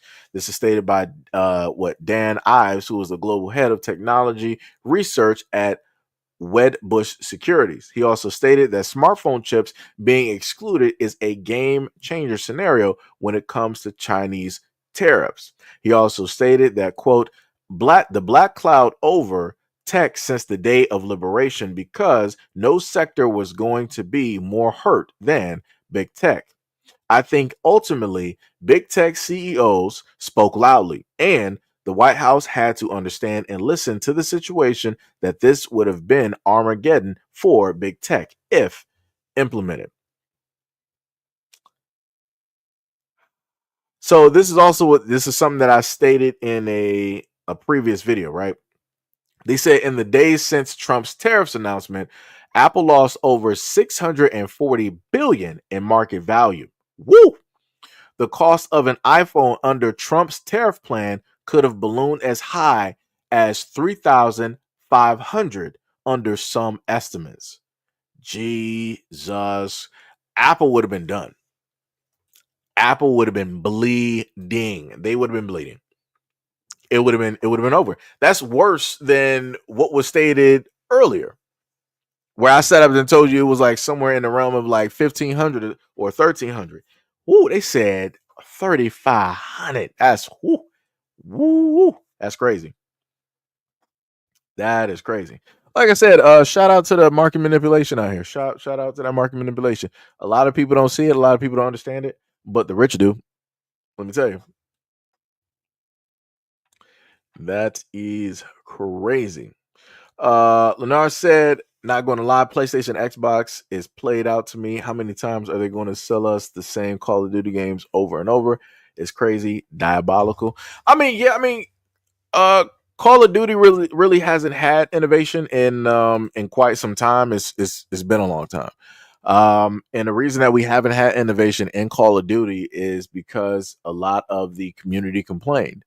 At one point in time during, let's say, Modern Warfare 2, right? When we had boots on the ground, Modern Warfare 2 and like Black Ops 1 and 2, right? We all had like boots on the ground, maybe Modern Warfare 3, right? We had boots on the ground. And then people were like, yo, we want to go into space. We want jetpacks, right? So then we started having another version of Black Ops where you had people with the cybernetic implants and all of these things. You had the advanced warfare with the exoskeleton and the movements. And people were like, all right, we're tired of like all of this high tech stuff. Give us back boots on the ground. So now they gave people back boots on the ground and normal kill streaks and all those things. And now people are like, all right, we want to sit up there and see some futuristic high tech. Like I said, they can't win. They gave people what they wanted, they complain. They gave people what they wanted again, they still complain. They reverted it back to what people wanted, and people still complain. So it's it's tough out here. Trust me, and I'm a Call of Duty fan.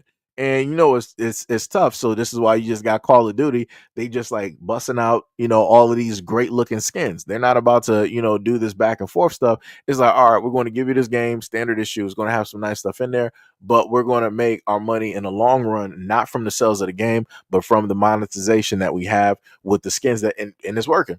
Like I said, I don't got no problem with it. Because I don't have to buy the skins. If I want to buy the skin, I will. Like the TMNT skin that's directly up there. Yeah, I got those skins. I got at least one of them. I got should be Michelangelo, or Donatello. I got one of them directly up there. But yeah, other than that, the skins aren't a necessity. The battle pass isn't, a necessity either, unless you want, the weapons at a certain point in time, and things of that nature. But it'd be like that, man. Gail said the Prime Minister of Singapore basically told them, hold your own hat. We're going to be all right as long as we stick together, and we know they're stupid. Sam said it makes no sense. He weakens the market for America. You can't win trade market deals. You need to show that you can be reliable in contracts. That's true. That is true. Rabbit said Trump is trying not to lose too much of his base. Yeah, like I'm seeing a lot of back and forth. Like this is, and again, who's that again? Let me actually give you a quick highlight real quick. Let me go back. Yeah, shout out to Cap putting that directly out there, because I probably would have just been talking about video games at this moment in time. I did not know just that quick, as I already talked about him going back and forth earlier on in the live stream. He literally did it a second time. Now, usually everything runs in threes, as they like to sit up there and say. So we're going to see what's going to be the third thing that they're going to roll back, because this is crazy. It's like you're supposed to stand 10 toes down on everything that you stated, and you're pulling back some toes. So now you're looking a little bit wobbly. That's not good. Like, it'd have been different if America was like, yo, we're just going to stand 10 toes down on this, and we're going to see where this basically goes. No matter if we win or lose, we're going to stand directly on this point. People would actually respect that. They might still say that, yo, this is foolish, but we respect your conviction. We respect that you're going to go with how it is that you want to go about this, right? People will start to look at you kind of sideways the moment when you start looking flimsy. It's like, oh, so we do got leverage, right? Because that just basically proved the point. If you're willing to basically say we're going to tariff the mess directly out of China to basically prove a point, and you're trying to say, we're just doing this to pull, everything directly, back and whatnot or whatever, it's going to be a little bit of discomfort, yada, yada, yada. But in the long run, we're going to sit up there and win. You're not winning anything the moment in time that you tell your opposition that, hey, instead of us doing, going so tough on you, we're going to take back some of that toughness. We're only going to push it like 40%. We're going to do 40% toughness, right? We're not going to do the 100% toughness that we said we were going to do. We're just going to do 40%, right? Because we still need some things from you, because we got some companies here and they're crying to us and they're telling us like, yo, this is really hurting them, and we can't do that to, our main companies here. That's crazy. And this is when I sat up there and told y'all, this is further proof that the tech giants and the rich are in control, because they literally said in the article that these big tech giants, these rich folks, came directly to Trump, had a phone call or whatnot or whatever, and had a conversation letting them know like, yo, this is bad for business. Like, we're going to lay this out directly for you and let you know exactly what it is. We're going to show you the graphs and the numbers and show you how what you're doing right now is horribly affecting us. And it's like, if you continue to horribly affect us negatively, we're going to just pull directly out, and we're going to, really just move all of our business elsewhere. So you better figure out something real quick to even out this playing field. And what did Trump do? He figured out something real quick to even out that playing field. That's crazy. Shem was like, that's right, Seiji. It moved to Texas. Okay, so yeah, Tesla did move to Texas. The money said they moved to Texas for no taxes. Okay. Sam said Ford still has their assembly line here, so does General E Motors. GE. Tippy said It's still one in California. I saw the logo on the building. LOL. Ah man. What was it? Leonard said, "Typically, you're definitely on my short list." Doing the right said tariffs need to happen. Fair is fair. No, nobody said again. I understand the tariff situation where it deals with, hey, we've been paying exorbitant fees directly to everybody else, and nobody's been paying us anything. I get that part, but again, that should have been something that was corrected way back when. I'm not sure why people waited up until this point in time to try to put in some corrective measures. We should have been did this like 20 years ago. So then when it got to this point where you got Trump in office, this wouldn't even be a conversation. Everything would have already been pretty much set in stone. Right. But again, people want to sit up there and wait. People want to sit up there and take their time. Again, people could have did this during what was this? The George W. Bush administration. Didn't we have that man up in office for like 8 years? Could have did that during that time. Again, nobody cared. Now magically everybody cares. That's crazy. Stam said Miller Brewery is owned by a Chinese conglomerate as is Bud Light. China also owns Visa, so I don't think America wants that smoke. That's correct. And this is what I said up there and said, and a lot of other people before me and older than me have said this, that America has always been for sale. Like when you look at a lot of these things here, China owns a lot, and people just don't realize it. Matter of fact, let me just see something. Let me just check something out real quick.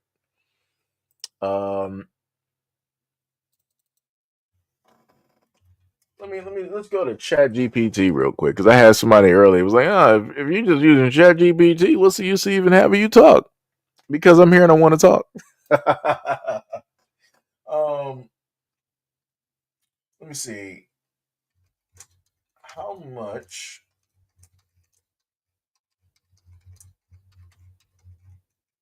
of the United States does China own? I might have to reword the question. So they said China does not own the United States in any sense, which, you can take that with however you want to take it. But it does have some financial and property holdings, right? Number one, the national debt held by China. As of recent data, China owns about 800 to 900 billion in the United States Treasury securities. That's around 2.5 to 3% of the total United States national debt, which is over 34 trillion. China used to hold more than over 1.3 trillion at its peak, but has gradually reduced its holdings.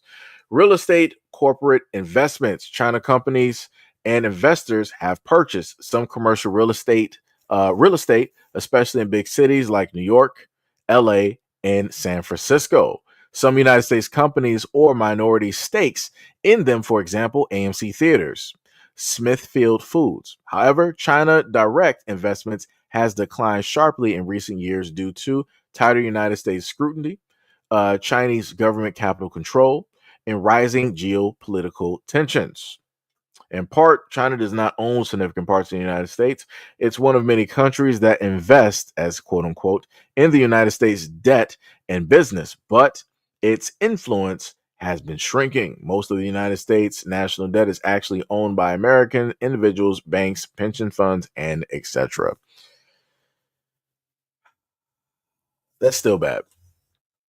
Any way you set up that slice it, that's still bad. Let me see. Let me type it in a different way.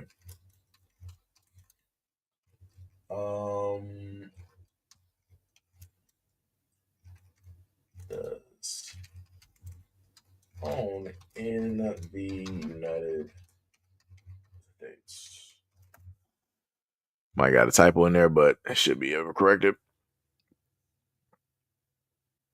Okay, so I typed in how many businesses does China own in the United States? It says as of late 2022, approximately 5,000 Chinese-owned companies were operating in the United States, spanning various sectors such as technology, manufacturing, finance, and real estate. These companies have collectively invested around 53 billion in United States facilities, resulting in the creation of over 100 219K direct jobs. However, Chinese foreign direct investment, or FDI, in the United States has seen a significant decline in recent years. Between 2019 and 2022, annual new Chinese FDI average only 667 million, a stark contrast to the peak investment years of 2014 and 2016. The reduction is attributed to the factors such as increased United States regulatory scrutiny, geopolitical tensions, and China's own capital control. Notable Chinese-owned companies operating in the United States include Smithfield Foods, acquired by China's WH Group in 2013, its largest pork producer in the United States. GE Appliance, purchased by Haier in 2016 for $5.4 billion. AMC Theaters, owned by Dalian Wanda Group since 2012. TikTok, owned by ByteDance, a Chinese tech company. I'm pretty sure that, again, this is not the most up-to-date ChatGPT. This is not like it's the 4.0, because you got to pay for that stuff. But yeah, even still with that, that's still bad. We should have way more ownership of everything. People should only really have, like, let's say, like maybe 1-2% directly in here. Because if you deal with other countries, you're not going to be able to go to other countries, but like, yeah, the United States owns all of this. You're not going to go to China and be like, yeah, the United States owns like half of this. Nah. They're not about to do that. They're not about to do that. Let me see. Leonard said, sounds like they both need to quit listening to the lames, but I understand that's their biggest money base. But man, yeah. Tippy said, hey, I heard that GTA 5 online players are getting hacked by modders by giving them high levels of money. Then Rockstar bans the players that got hacked. It'd be like that. It'd be like that. Leonard said, caved already. Is this the art of the deal? I guess so. AJ said, I don't think he should be trying to use child labor to put together these phones. Well, again, how many Americans are about to sit? I'm just gonna sit up there and be real. Again, my mom used to work in quite a few factories. My mom used to, work in the Nerf factories, right? That was, back in the day. And the Nerf balls or whatnot that were imperfected or whatnot that had like little errors and whatnot, got to keep those, bring those home. I got something to play with, every now and again. Soccer ball, maybe like a basketball, baseball, things of that nature. But that was back in the day when people were actually about working factory jobs, when Americans actually wanted to get out there and do those type of jobs. American people are not really about working factory jobs right now.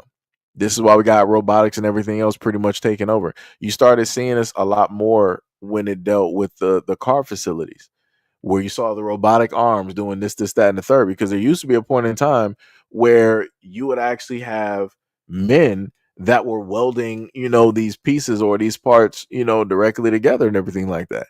And slowly they've been transitioning things directly out. Like, I put it to you like this. There used to be a point in time, the newer generation don't know nothing about this. There used to be a point in time where if you dialed 0 on the phone and you stayed there, you could actually talk to an actual person, which was called an operator. You don't do that now. You got a voice. You got like an AI or a pre-automated voice or whatnot, whatever, that will pull up to the scene and do that, right? You used to actually have women that were operators, and you saw what they did with that. They got rid of that, and now you got robots, AI scripts, and all that other type of good stuff. So it's crazy. It's crazy work. The stuff is happening in front of people in 4K, and people still not paying attention. Tippy said, I saw it on Instagram videos, so if y'all still play GTA, be careful. Good thing I don't play it. I will be playing the new GTA, though. Gail said, further proof that they have no common sense and they are living revenge of the nerds. Yep. AJ said, I still say they shouldn't have a... I don't even know what she wrote there. Too bad the tech company's been running wild. It takes away their immunity. Let me see. I don't even know what that one is. directly up there. Jeffrey said, neither parties care about you. End of the day, I agree with isolating America though and trying to depend on ourselves. Yeah, because that's what you. If you can stand on your own, you can do anything. That's the main point. There used to be a point in time where America was like, yo, we can like stand on our own. We manufacture. We got the best of the best. We manufacture our own. We build our own. We do this. We do that. We can't say that no more. That same greatness that people want to go directly back to, you're not going to be able to get that. You lost that. You gave that up because you didn't want to do those jobs. You allowed the corporations and the government to push you directly out of those jobs, to outsource those jobs, to close up shop, because they didn't incentivize any of these companies to really stay here and build. They went for the cheaper option, and there we have it. Nancy said, another take back. He doesn't know what he's doing. Vineyard said Obama also ran on smaller government and returning infrastructure factories, but he didn't do it either. I'm not sure if you're saying that because you feel like I should point out Obama and care. My main point is I don't care about both parties. Both parties are full of liars. They're full of counterfeiters. They're full of bums. They're full of leeches. They're full of vampires. All of which are detrimental to every American directly out here. That's my main point. I whatever you got to bring up about Obama, I don't even care. I could care less 100%, because I'm looking at the here and now in 2025 and what is taking place and what is happening right now with this government and how this is negatively impacting people at this moment in time. And I primarily bring a lot of this stuff up because this is heavily affecting, the weight is heavily on white Americans. Like, you guys are the ones that are going to have to bear the brunt of this whole thing happening, right? Because you guys are the infrastructure, right? You guys are the businesses. You guys are the real money. You guys are the mom and pop shops. You guys are the owners and the farmers and all that stuff, right? So you guys have to sit up there and bear the brunt of any and everything that this administration is basically doing. So again, I don't care what Obama sat up there and did or whatnot, whatever. It don't even matter. It has no bearing on this situation in 2025 at the current date of Saturday, April 12th, 2025 at 6:01 p.m. It has no bearing. It has zero. That basically shows me that you basically, have an allegiance towards one side, which is completely cool. But again, like I told people earlier about some hours ago, don't be delusional to think that whoever you voted for, specifically cares directly about you, because they don't. They don't even know that you exist. They don't even know that you're actually a person. And like I said, the quicker that a lot of people realize that, the better things can start to transpire and move forward. Sham said, racists ruin everything. I wish games would crack down on it. They make the worst players. I played League of Legends and there's a lot of racists and especially Asians. Hey, this is what the thing I love about racist on video games is that, especially let's say if it's Call of Duty, that's beautiful. It's like, no problem. Let me sit up there and because I know usually if it's a racist, one or two things. Usually they got some type of aimbot. They run in a whole crew, usually running in a team and all this other type of stuff. Or they doing some other type of nonsense such as camping and whatnot in order to try to get kills. So no problem. You put on those kill streaks, all explosive kill streaks, especially if you're playing core, put on that napalm directly out there. Get those bouncing betties real quick, or maybe some Molotovs and whatnot or whatever. Have a nice RPG directly, on your side. Have that convertible pistol into an SMG on the hip, and you got a nice, let's say like an LMG or a shotgun. Because a lot of those racists out there on the video games, they don't like those. The two most hated weapons for them are shotguns and LMGs. LMGs, shotguns, respectively. That's all you got to do. Like I said, I love it. I love it whenever they pull up to the scene and they start just running their mouth and they just start talking. It's beautiful. It's beautiful work. Beautiful work. Because then, if they're by themselves, they can't really say nothing. They can only repeat the exact same thing while holding that L, and they got to sit up there and be salty. And those be the main ones that if you're playing like Halo or something like that, you got to really be disrespectful. You got to start, teabagging people in the match. You got to start doing that. You got to let them know. You got to be so disrespectful. Nancy said Canada is preparing for what he does next. Yeah, they are. Like I said, Canada already talked about pulling electricity when it dealt with the Northeast. So we'll see what happens. The Midwest and the Northeast, we will see what will transpire and happen. When stuff start going dark, we'll know what happens. Like I said, this is what happens when we don't really have our own infrastructure and we, depend on other people to give us certain things. This is what happens. People can quickly infiltrate and tear things down from the inside. They got to do very little to have, a country topple. And that's what I'm looking at this moment in time. I'm looking at the fact that I can see the glaring weaknesses in the United States and how fragile the United States really is. Right? It's boastful to be like, yeah, we're powerful, we got this, we got that. But at the same time, you take off that covering, you're weak. You don't got nothing that is really protecting, let's say like the internal organs, the internal workings of the United States. You throw a match directly into the infrastructure dealing with electricity, it's over. We're going back to the Stone Age, guys. Remember that one song, we're going to party like it's 1999, right? And everybody was afraid of like Y2K because they thought that, the computers are going to get set back and we're not going to know what to do and we're going to just be thrown back in time. Yeah, that pretty much China can do that. China could literally sit up there and do that at the press of a button. They don't even have to send planes. They don't have to do nothing. Like I said, Dr. Phil sat up there and showed Trump. He was like, yo, Trump, you know that China has areas of which that are close to very secure locations. And then somebody else, a true American, was like, yo, I did a little bit of work and research and I found out that the power lines, the main power lines that go across the United States, where those red dots are, which are representative of the Chinese being there, they are near like major power lines. So they could easily just sit up there and shut off communications if they wanted to. Let somebody sit up there and give them a call and let a sleeper cell wake up real quick. Oh yeah, you're gonna be seeing chaos. If I even got the image directly up here, I will post it. I'm not sure if I do. I actually don't, which is crazy. I actually thought I took that picture directly down. I actually got something. I'm going to save it for the last part just to show y'all. Gail said, I'm glad a Republican senator here slowed up on how much farmland they can purchase and own over here before it be plastic rice everywhere. Yeah. Yep. It is bars. Stephen R. said, Trump. I mean, whatever floats your boat, sir. Tippy said, I could send a link. I just have to find the video.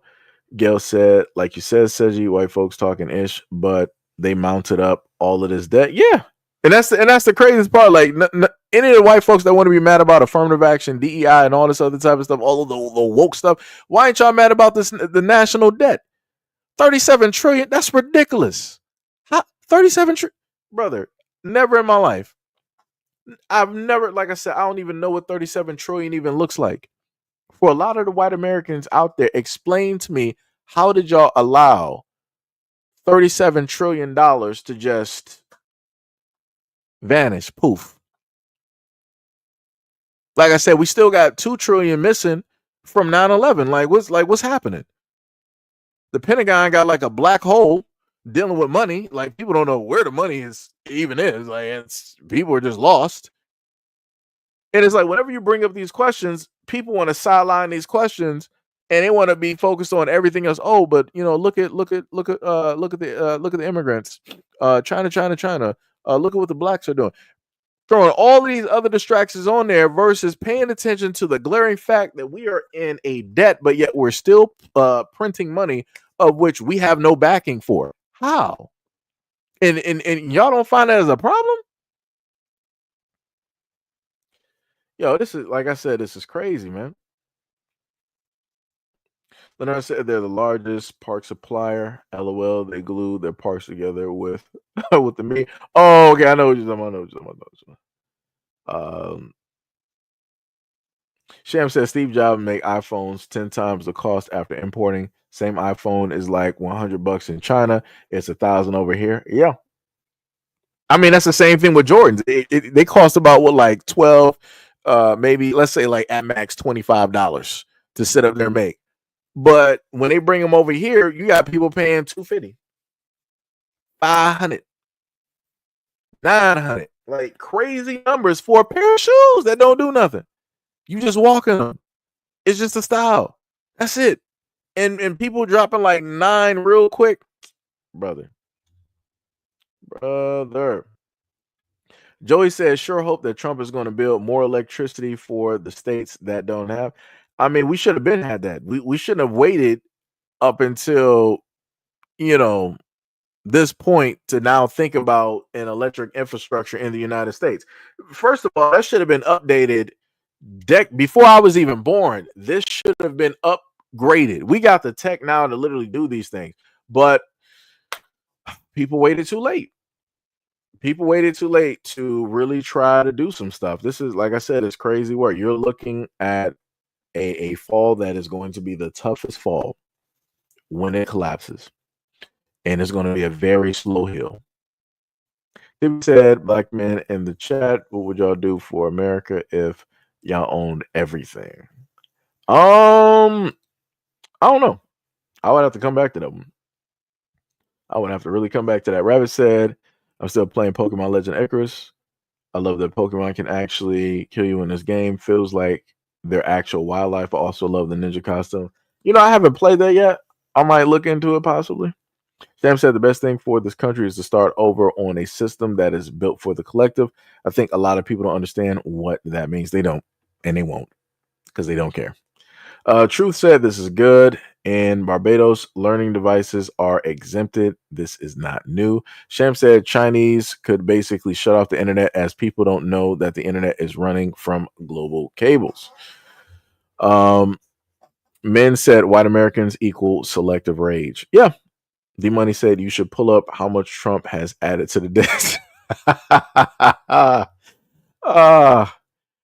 Truth said, fam, I'm saying that the 36 trillion is not even addressed. Just hating on Trump. I've been addressing it. I've been addressing all of these government areas of which there seems to be a black hole and no accountability when it deals with how the money is being spent. And this is taxpayer money. So it's like you spend 1.7 trillion on a lifespan of a plane of whatever, fast jet that you have, all for it to magically you lose track of it off radar and it crashes and it's in shambles and pieces somewhere in some forest. Huh? Hundreds of millions of dollars, ashes, broken apart like Legos. The Pentagon just spending money recklessly, frivolously on stuff that's not even needed. Some crazy madness. Huh? Then we got trillions of dollars sitting up there still missing from the Pentagon as well. Huh? Like I said, I cover all of these topics before. I showcase all of this. Again, this has nothing to do with like people trying to hate on Trump. It's the fact of this is government. That is the thing. Like I said, if people are mostly attached to a political candidate, I need people to roll back. People need to pull back. People got to really sit up there and relax. People really need to sit up there and do that because it's not that serious. These political candidates do not care about you. They don't care about you at all, at all, at all, at all.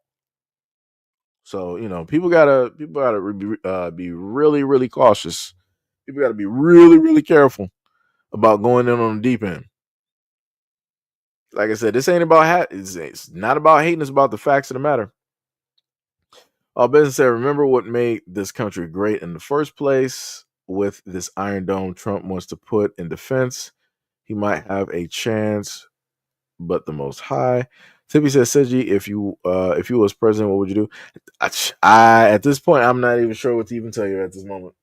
I got so many things basically like flying through my mind at this moment. Tippy said, I don't know. I guess that California passed a law in January for people to only use electric or battery operated lawnmowers. we can't use gas line. Ooh, that's correct. And and Tippy, the funny thing about this is that you're mentioning that it was about during the pandemic, during the first half or the tail end of Biden's last term. I talked about the fact that how they're trying to implement that in New York. They said by, I think, what was it, like 2030 or something or rather, they were trying to make sure that every resident there had electric stoves. And I'm like, that's not good. I'm like, if it's dealing with electricity, that means that the state has the power. That means that at any moment in time, something goes wrong with the electrical infrastructure there, you can't heat your home. That means that a lot of people are going to perish. That means a lot of people are going to be waiting on the government to basically save them. And that's jacked up. That's you should have the option. If you want electric, you can get electric. If you want to have gas, you should have the option of having gas. The moment in time that they start taking away things and they say it's for your best interest, they are lying to you. It's the same way that they started taking away payphones. People still would actually use payphones at this moment in time because it's still a convenience, right? But like I said, people allow their freedoms to be snatched away and taken in 4K without saying nothing. Truth said they can't tell you how to service debt because CNN, MSNBC, and etc. are telling them what to address. Tippy said, okay, I read that one. D said, I didn't know I wouldn't be comfortable owning everything, so I give it away. Rocky said, paper ballots. Sham said, yes, and it's collapsing now. We're already headed to one of the worst depressions in history, and soon, I mean starvation levels, people cannibalizing each other. Rocky said SpaceX. Truth said, fam, people are now knowing all because of the hatred for Trump. Sad, Canada should never be supplying the United States. I agree with you. Another country should not be supplying the United States with electricity. The United States should be supplying itself with electricity. That makes no sense. You're literally putting the power in somebody else's hands.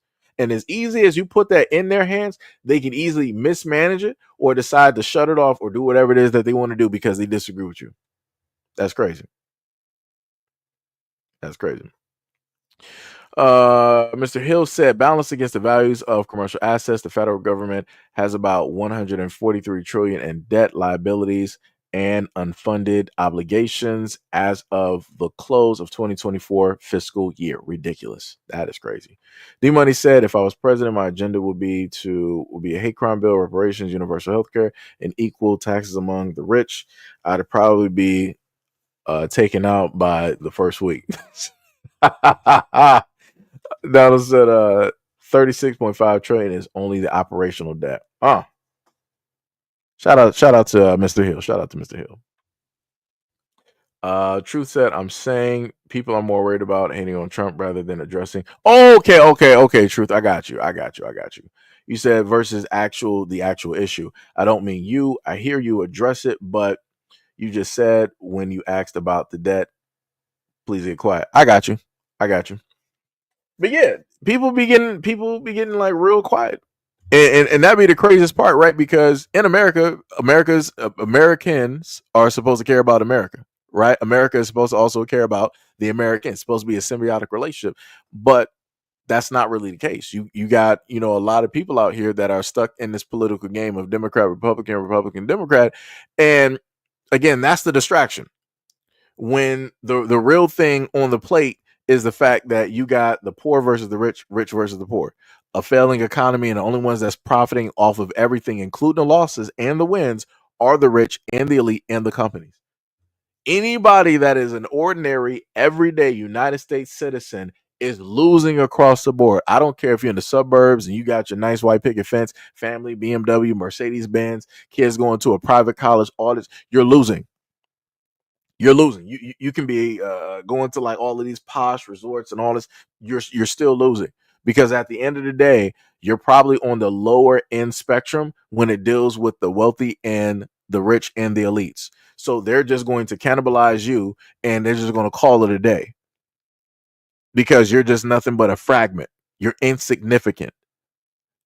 But like I said, it's hard to tell a lot of people who feel like they got more money than everybody else directly out here, and they feel like they're just on top of the world and they could just do whatever it is that they want to do. All right. All right, and then when you start having those real families come up here that they got like trillions of dollars, then you sitting up there looking stupid. You looking like a $2 bill on the ground right now in comparison to them. But like I said, you can't tell nobody nothing. They'll find out. You will find out. David said the next American Revolution is United States 2.0. Tippy said people dropping on narcotics because of them, homeless rising because of them, high food prices, gas prices, home prices, can't really own anything because of them.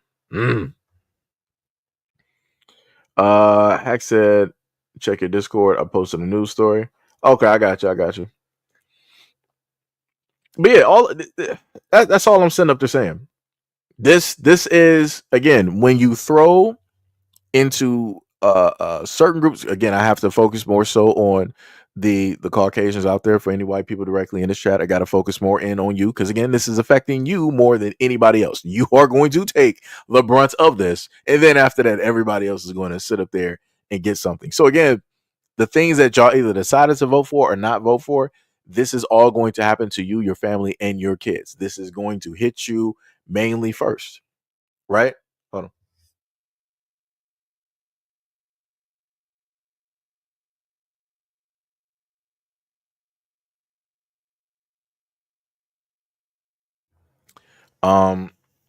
So yeah, it's drastically, crazy out here. And I've been trying to sit up there and tell y'all, like, yo, white folks, like I said, y'all can sit up there and hate, not like, whatnot, or whatever. Y'all better sit up there and just be paying attention.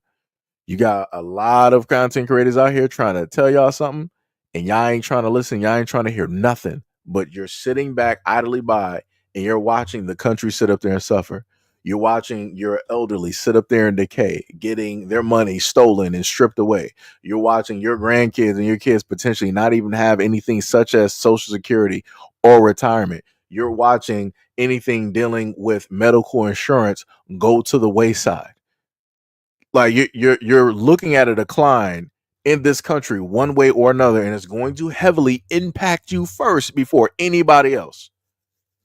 And you're allowing mainstream media to try to tell you that this is affecting everybody else, especially if it happens to deal with, let's say, like the immigrants, black people, whatnot, or whatever. You're literally allowing them to put this type of little thing, dangle this thing in front of your face, like, it's not really affecting you. Don't worry. You guys are still number one. You guys are still first. Everybody else is going to suffer, and you're not even going to feel any type of pain.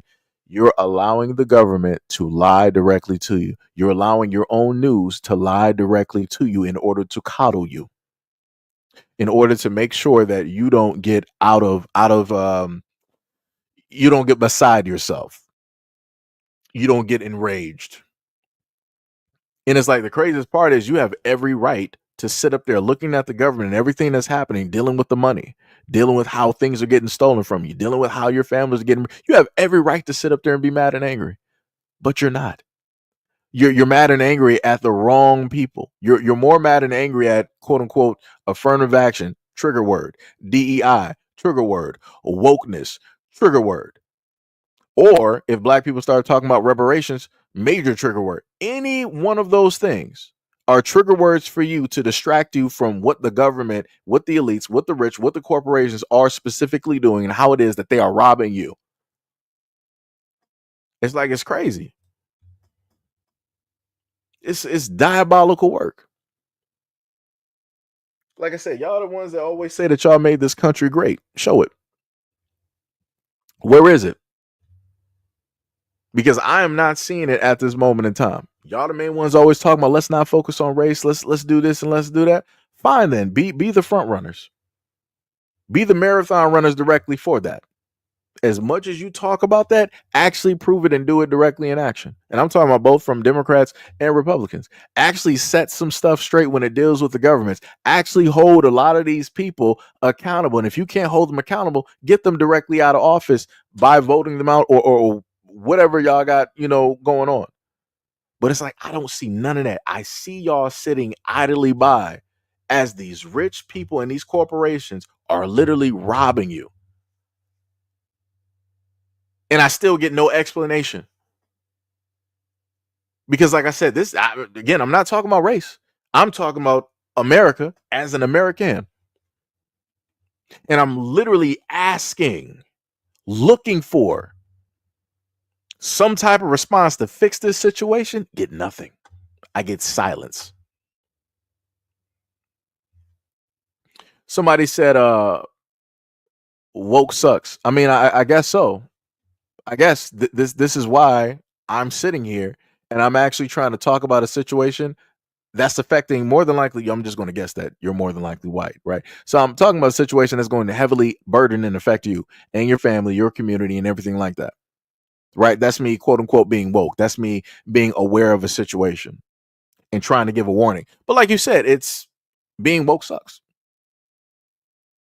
right? Because when it comes to the point of time of being aware of certain things and you want to sit up there and ring the alarm bells, a lot of people don't want to listen. A lot of people don't want to pay attention. A lot of people want to duck and dodge responsibility and acknowledgement of a problem, because a lot of people don't want to get their hands dirty.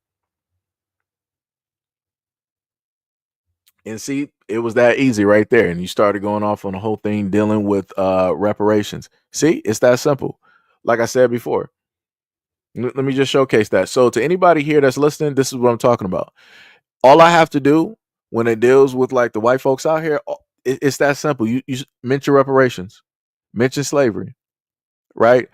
Mention anything with immigration, mention anything dealing with China, mention anything with woke, affirmative action, mention any of those trigger words, and this is the response that you'll get. This is how easy it is to sit up there and distract the greater majority in the United States away from the real pressing issues that's affecting everybody. That's how easy it is. Thank you for, who is this, DFGG? Thank you for proving my point.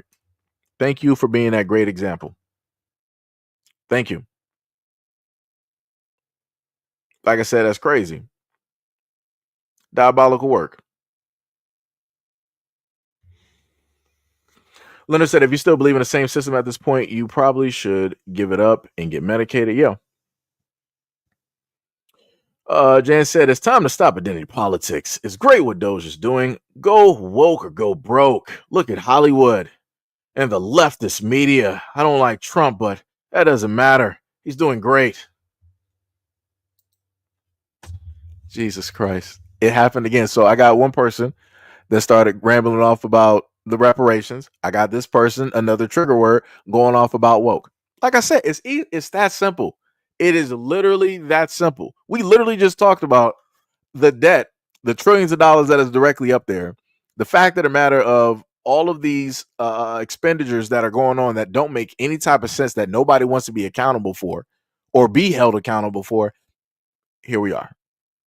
Here, like I said, it's that simple. Let me see. There's a chess game. President Trump is using tariffs to bring the countries that have been screwing America over with tariffs to the table. Another person said, I'm out in Oakland, California. I feel sorry for you, kid. You've done zero research. You don't have knowledge of history. You think people think about trigger words? That's pretty embarrassing. I guess.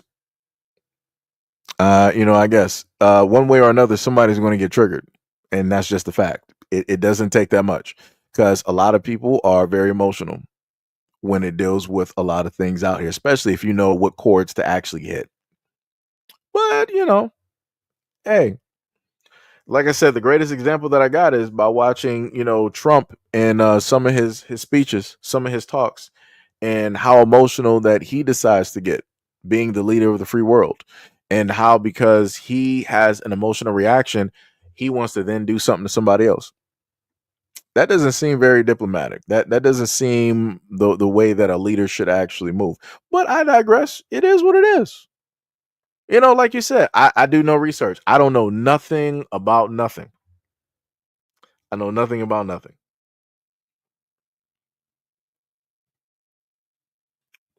Crazy part is I'm not exactly sure why you retype the exact same thing like a bot in the comment section.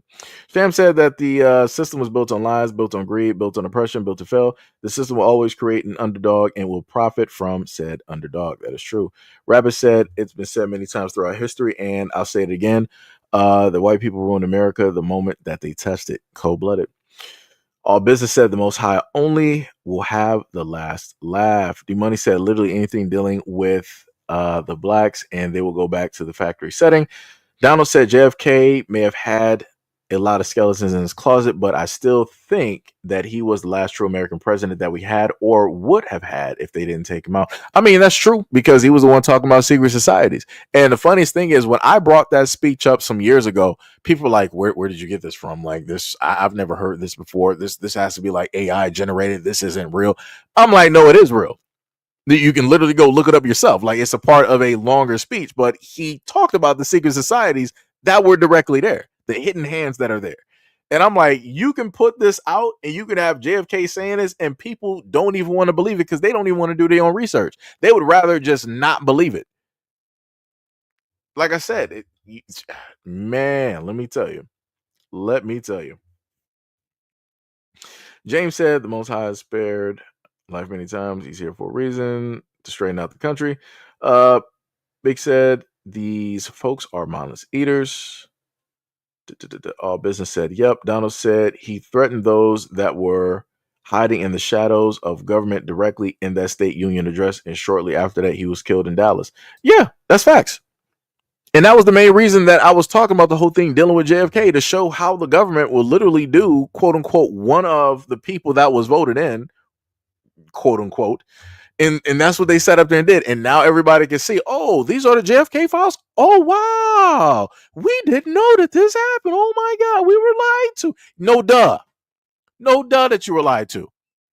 So if they would do this to a sitting president, they would do this to Martin Luther King, Malcolm X. You got a white dude they did this to, and 2 black people. What do you think that means for the American people? There was a no holds bar. You are not protected. And this is a shout out to all of you guys directly out there that's like, yo, I know about my Second Amendment. I'm going to sit there and protect myself, my family, my land. You don't got the armaments that the United States government has. They will bomb you back to the Stone Age, and before that, they will take you back to the Big Bang. You will see nothing but darkness and smoke. That is it.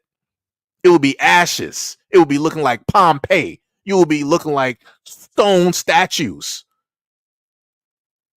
Like this is but like I said, I can't tell y'all nothing. Like who was that earlier that sat up there and repeated himself twice? He said, I don't know nothing about nothing. You're right. I don't know nothing about nothing. I know nothing. I'm not educated on nothing. I don't got no examples of history. I don't got no quotes that I can bring up. You're right. I don't know nothing about nothing. It's crazy work. Like I said, people don't want to listen. Crazy work. Dick said the American empire is in a severe decline. And Trump is pushing us over the edge. It's all over. All Business said it is no secret now. Yeah. True said 10 straight minutes JFK in that address, and he exposed what he knew, and they got rid of him. JFK instituted the greenback, and they didn't like that either. Like I said, if the government is willing to do the shadow hand, whatever you want to call it, if they're willing to sit up there and do that to a sitting president, what does that then mean for the American people? That's for all of y'all. What does that then mean? But people don't want to look at it like that because they feel like they're not going to be the ones that's going to take the brunt directly of it. They feel like they're just going to be the good boys, the lapdogs. They're going to be like the cleanup crew. Some of the most patriotic people, they're going to go directly after you guys first. And it's like, y'all just don't even understand that. But it'd be like that. It'd be like that. Downhill said, you got that right, brother. If you stand in the way, they will take you out. If given the chance, evil hides in the shadows, just waiting to strike its knowledge power. Yep. That's facts. But yeah, that is it. I wasn't trying to keep y'all here for a long time. Cap had, put up the information, so that's the main reason that I actually stayed for this long, because technically we were going to end on video games, but we ended up actually going directly back to Trump news. So again, shout out to Cap, much love, respect, and appreciation for bringing awareness directly to this. Sham said they're stuck in the delusion that they don't understand that this country is trying to make the poor whites the next slave class, and they can't. And Sham, and let me just highlight this. I'm just gonna leave you as the highlight. The funniest thing is, this is the main thing that I've tried to point out to a lot of white people over at least 4 to 5 years. I've tried to point this out to white people, and they still don't want to listen. So I'm like, y'all got it. Y'all know better than me. You got it. So the moment in time that they start, bringing up everything back with the FEMA camps and the Georgia Stone and those little black caskets that they had all over the lower parts of the United States and all, once all that stuff starts coming, right back up and everything, I'm like, y'all got it. Cause like when people tried to tell you, y'all ain't want to sit up there and listen. Y'all ain't want to question nothing. Y'all wanted to list it as what was it? Bush Jr. said as conspiracy and all this other type of stuff. Like I said, Bush Jr. funny enough is the same exact one that literally told people that weapons of mass destruction don't exist. But he's up here, giving a type of speech talking about, America this and America that. That's some crazy work. Like I said, somehow, some way, they will literally play in front of your face and laugh at you. So white people, y'all voted for Bush Jr. for 8 years in a row. That man sacrificed your kids and your families, laughed at him at a public online dinner that everybody was able to see. And he literally said, well, those weapons of mass destruction got to be out there somewhere. Whew, that's some crazy work. That's some crazy work. He's literally laughing at all of these soldiers. For a lot of white people, y'all say that y'all care about the soldier and everything. He's laughing at all of those soldiers that sacrificed their lives. That followed a great lie. Because soldiers are told to what?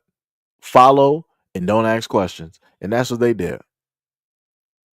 And they paid the heaviest price for it. It's crazy work. That's some crazy work. Our business said we don't appeal to tariffs, the stock market, or the economy, so we good. No hate, just watching the show. Truth said you on the right track. Hey, much appreciation. Big said it should be us, the people, against them, overthrowing the fake shadow government entities and principalities of the world. Too wicked at the top and too much power will destroy anyone. Kanye sat up there and told people no one man should have all that power. Power corrupts.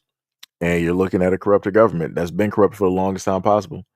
Donald said what people don't realize is that the military industrial complex has put China in its sights. But yeah, that's pretty much it, guys. Again, much love, respect, and appreciation to any and all people that have pulled through, at this moment in time. Love you guys a lot. Appreciate, you guys pulling up to the scene, even to the people that just, pulled up for a brief little bit. Again, we ended up hitting about a good 21K, which is pretty dope, pretty awesome. Like I said, I'll take it.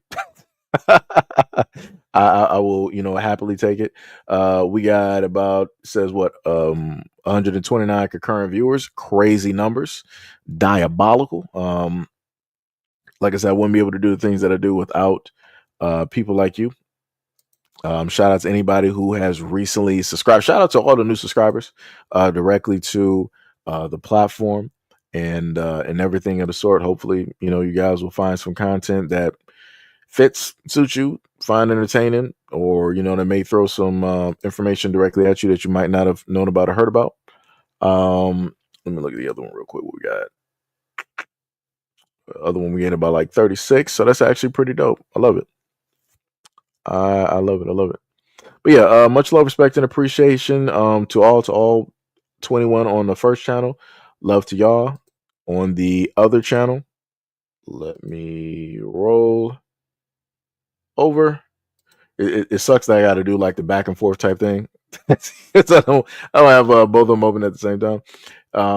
And shout out to the 120 current on this side of the channel. So again, shout out to y'all. Wouldn't be able to do the things that I do without people like you. Shout out to everybody that hit the like button. We got 151 likes directly up there. And again, anything that was gone over and showcased in this video, I will have in a in a shorter formatted video, anywhere from, potentially 8 to maybe 15, minutes on a short end. Rare times I might have like a 25 to a 30 or 45-minute video on a rare time, depending on the topic. So, hopefully y'all can, peruse through that and, maybe enjoy that.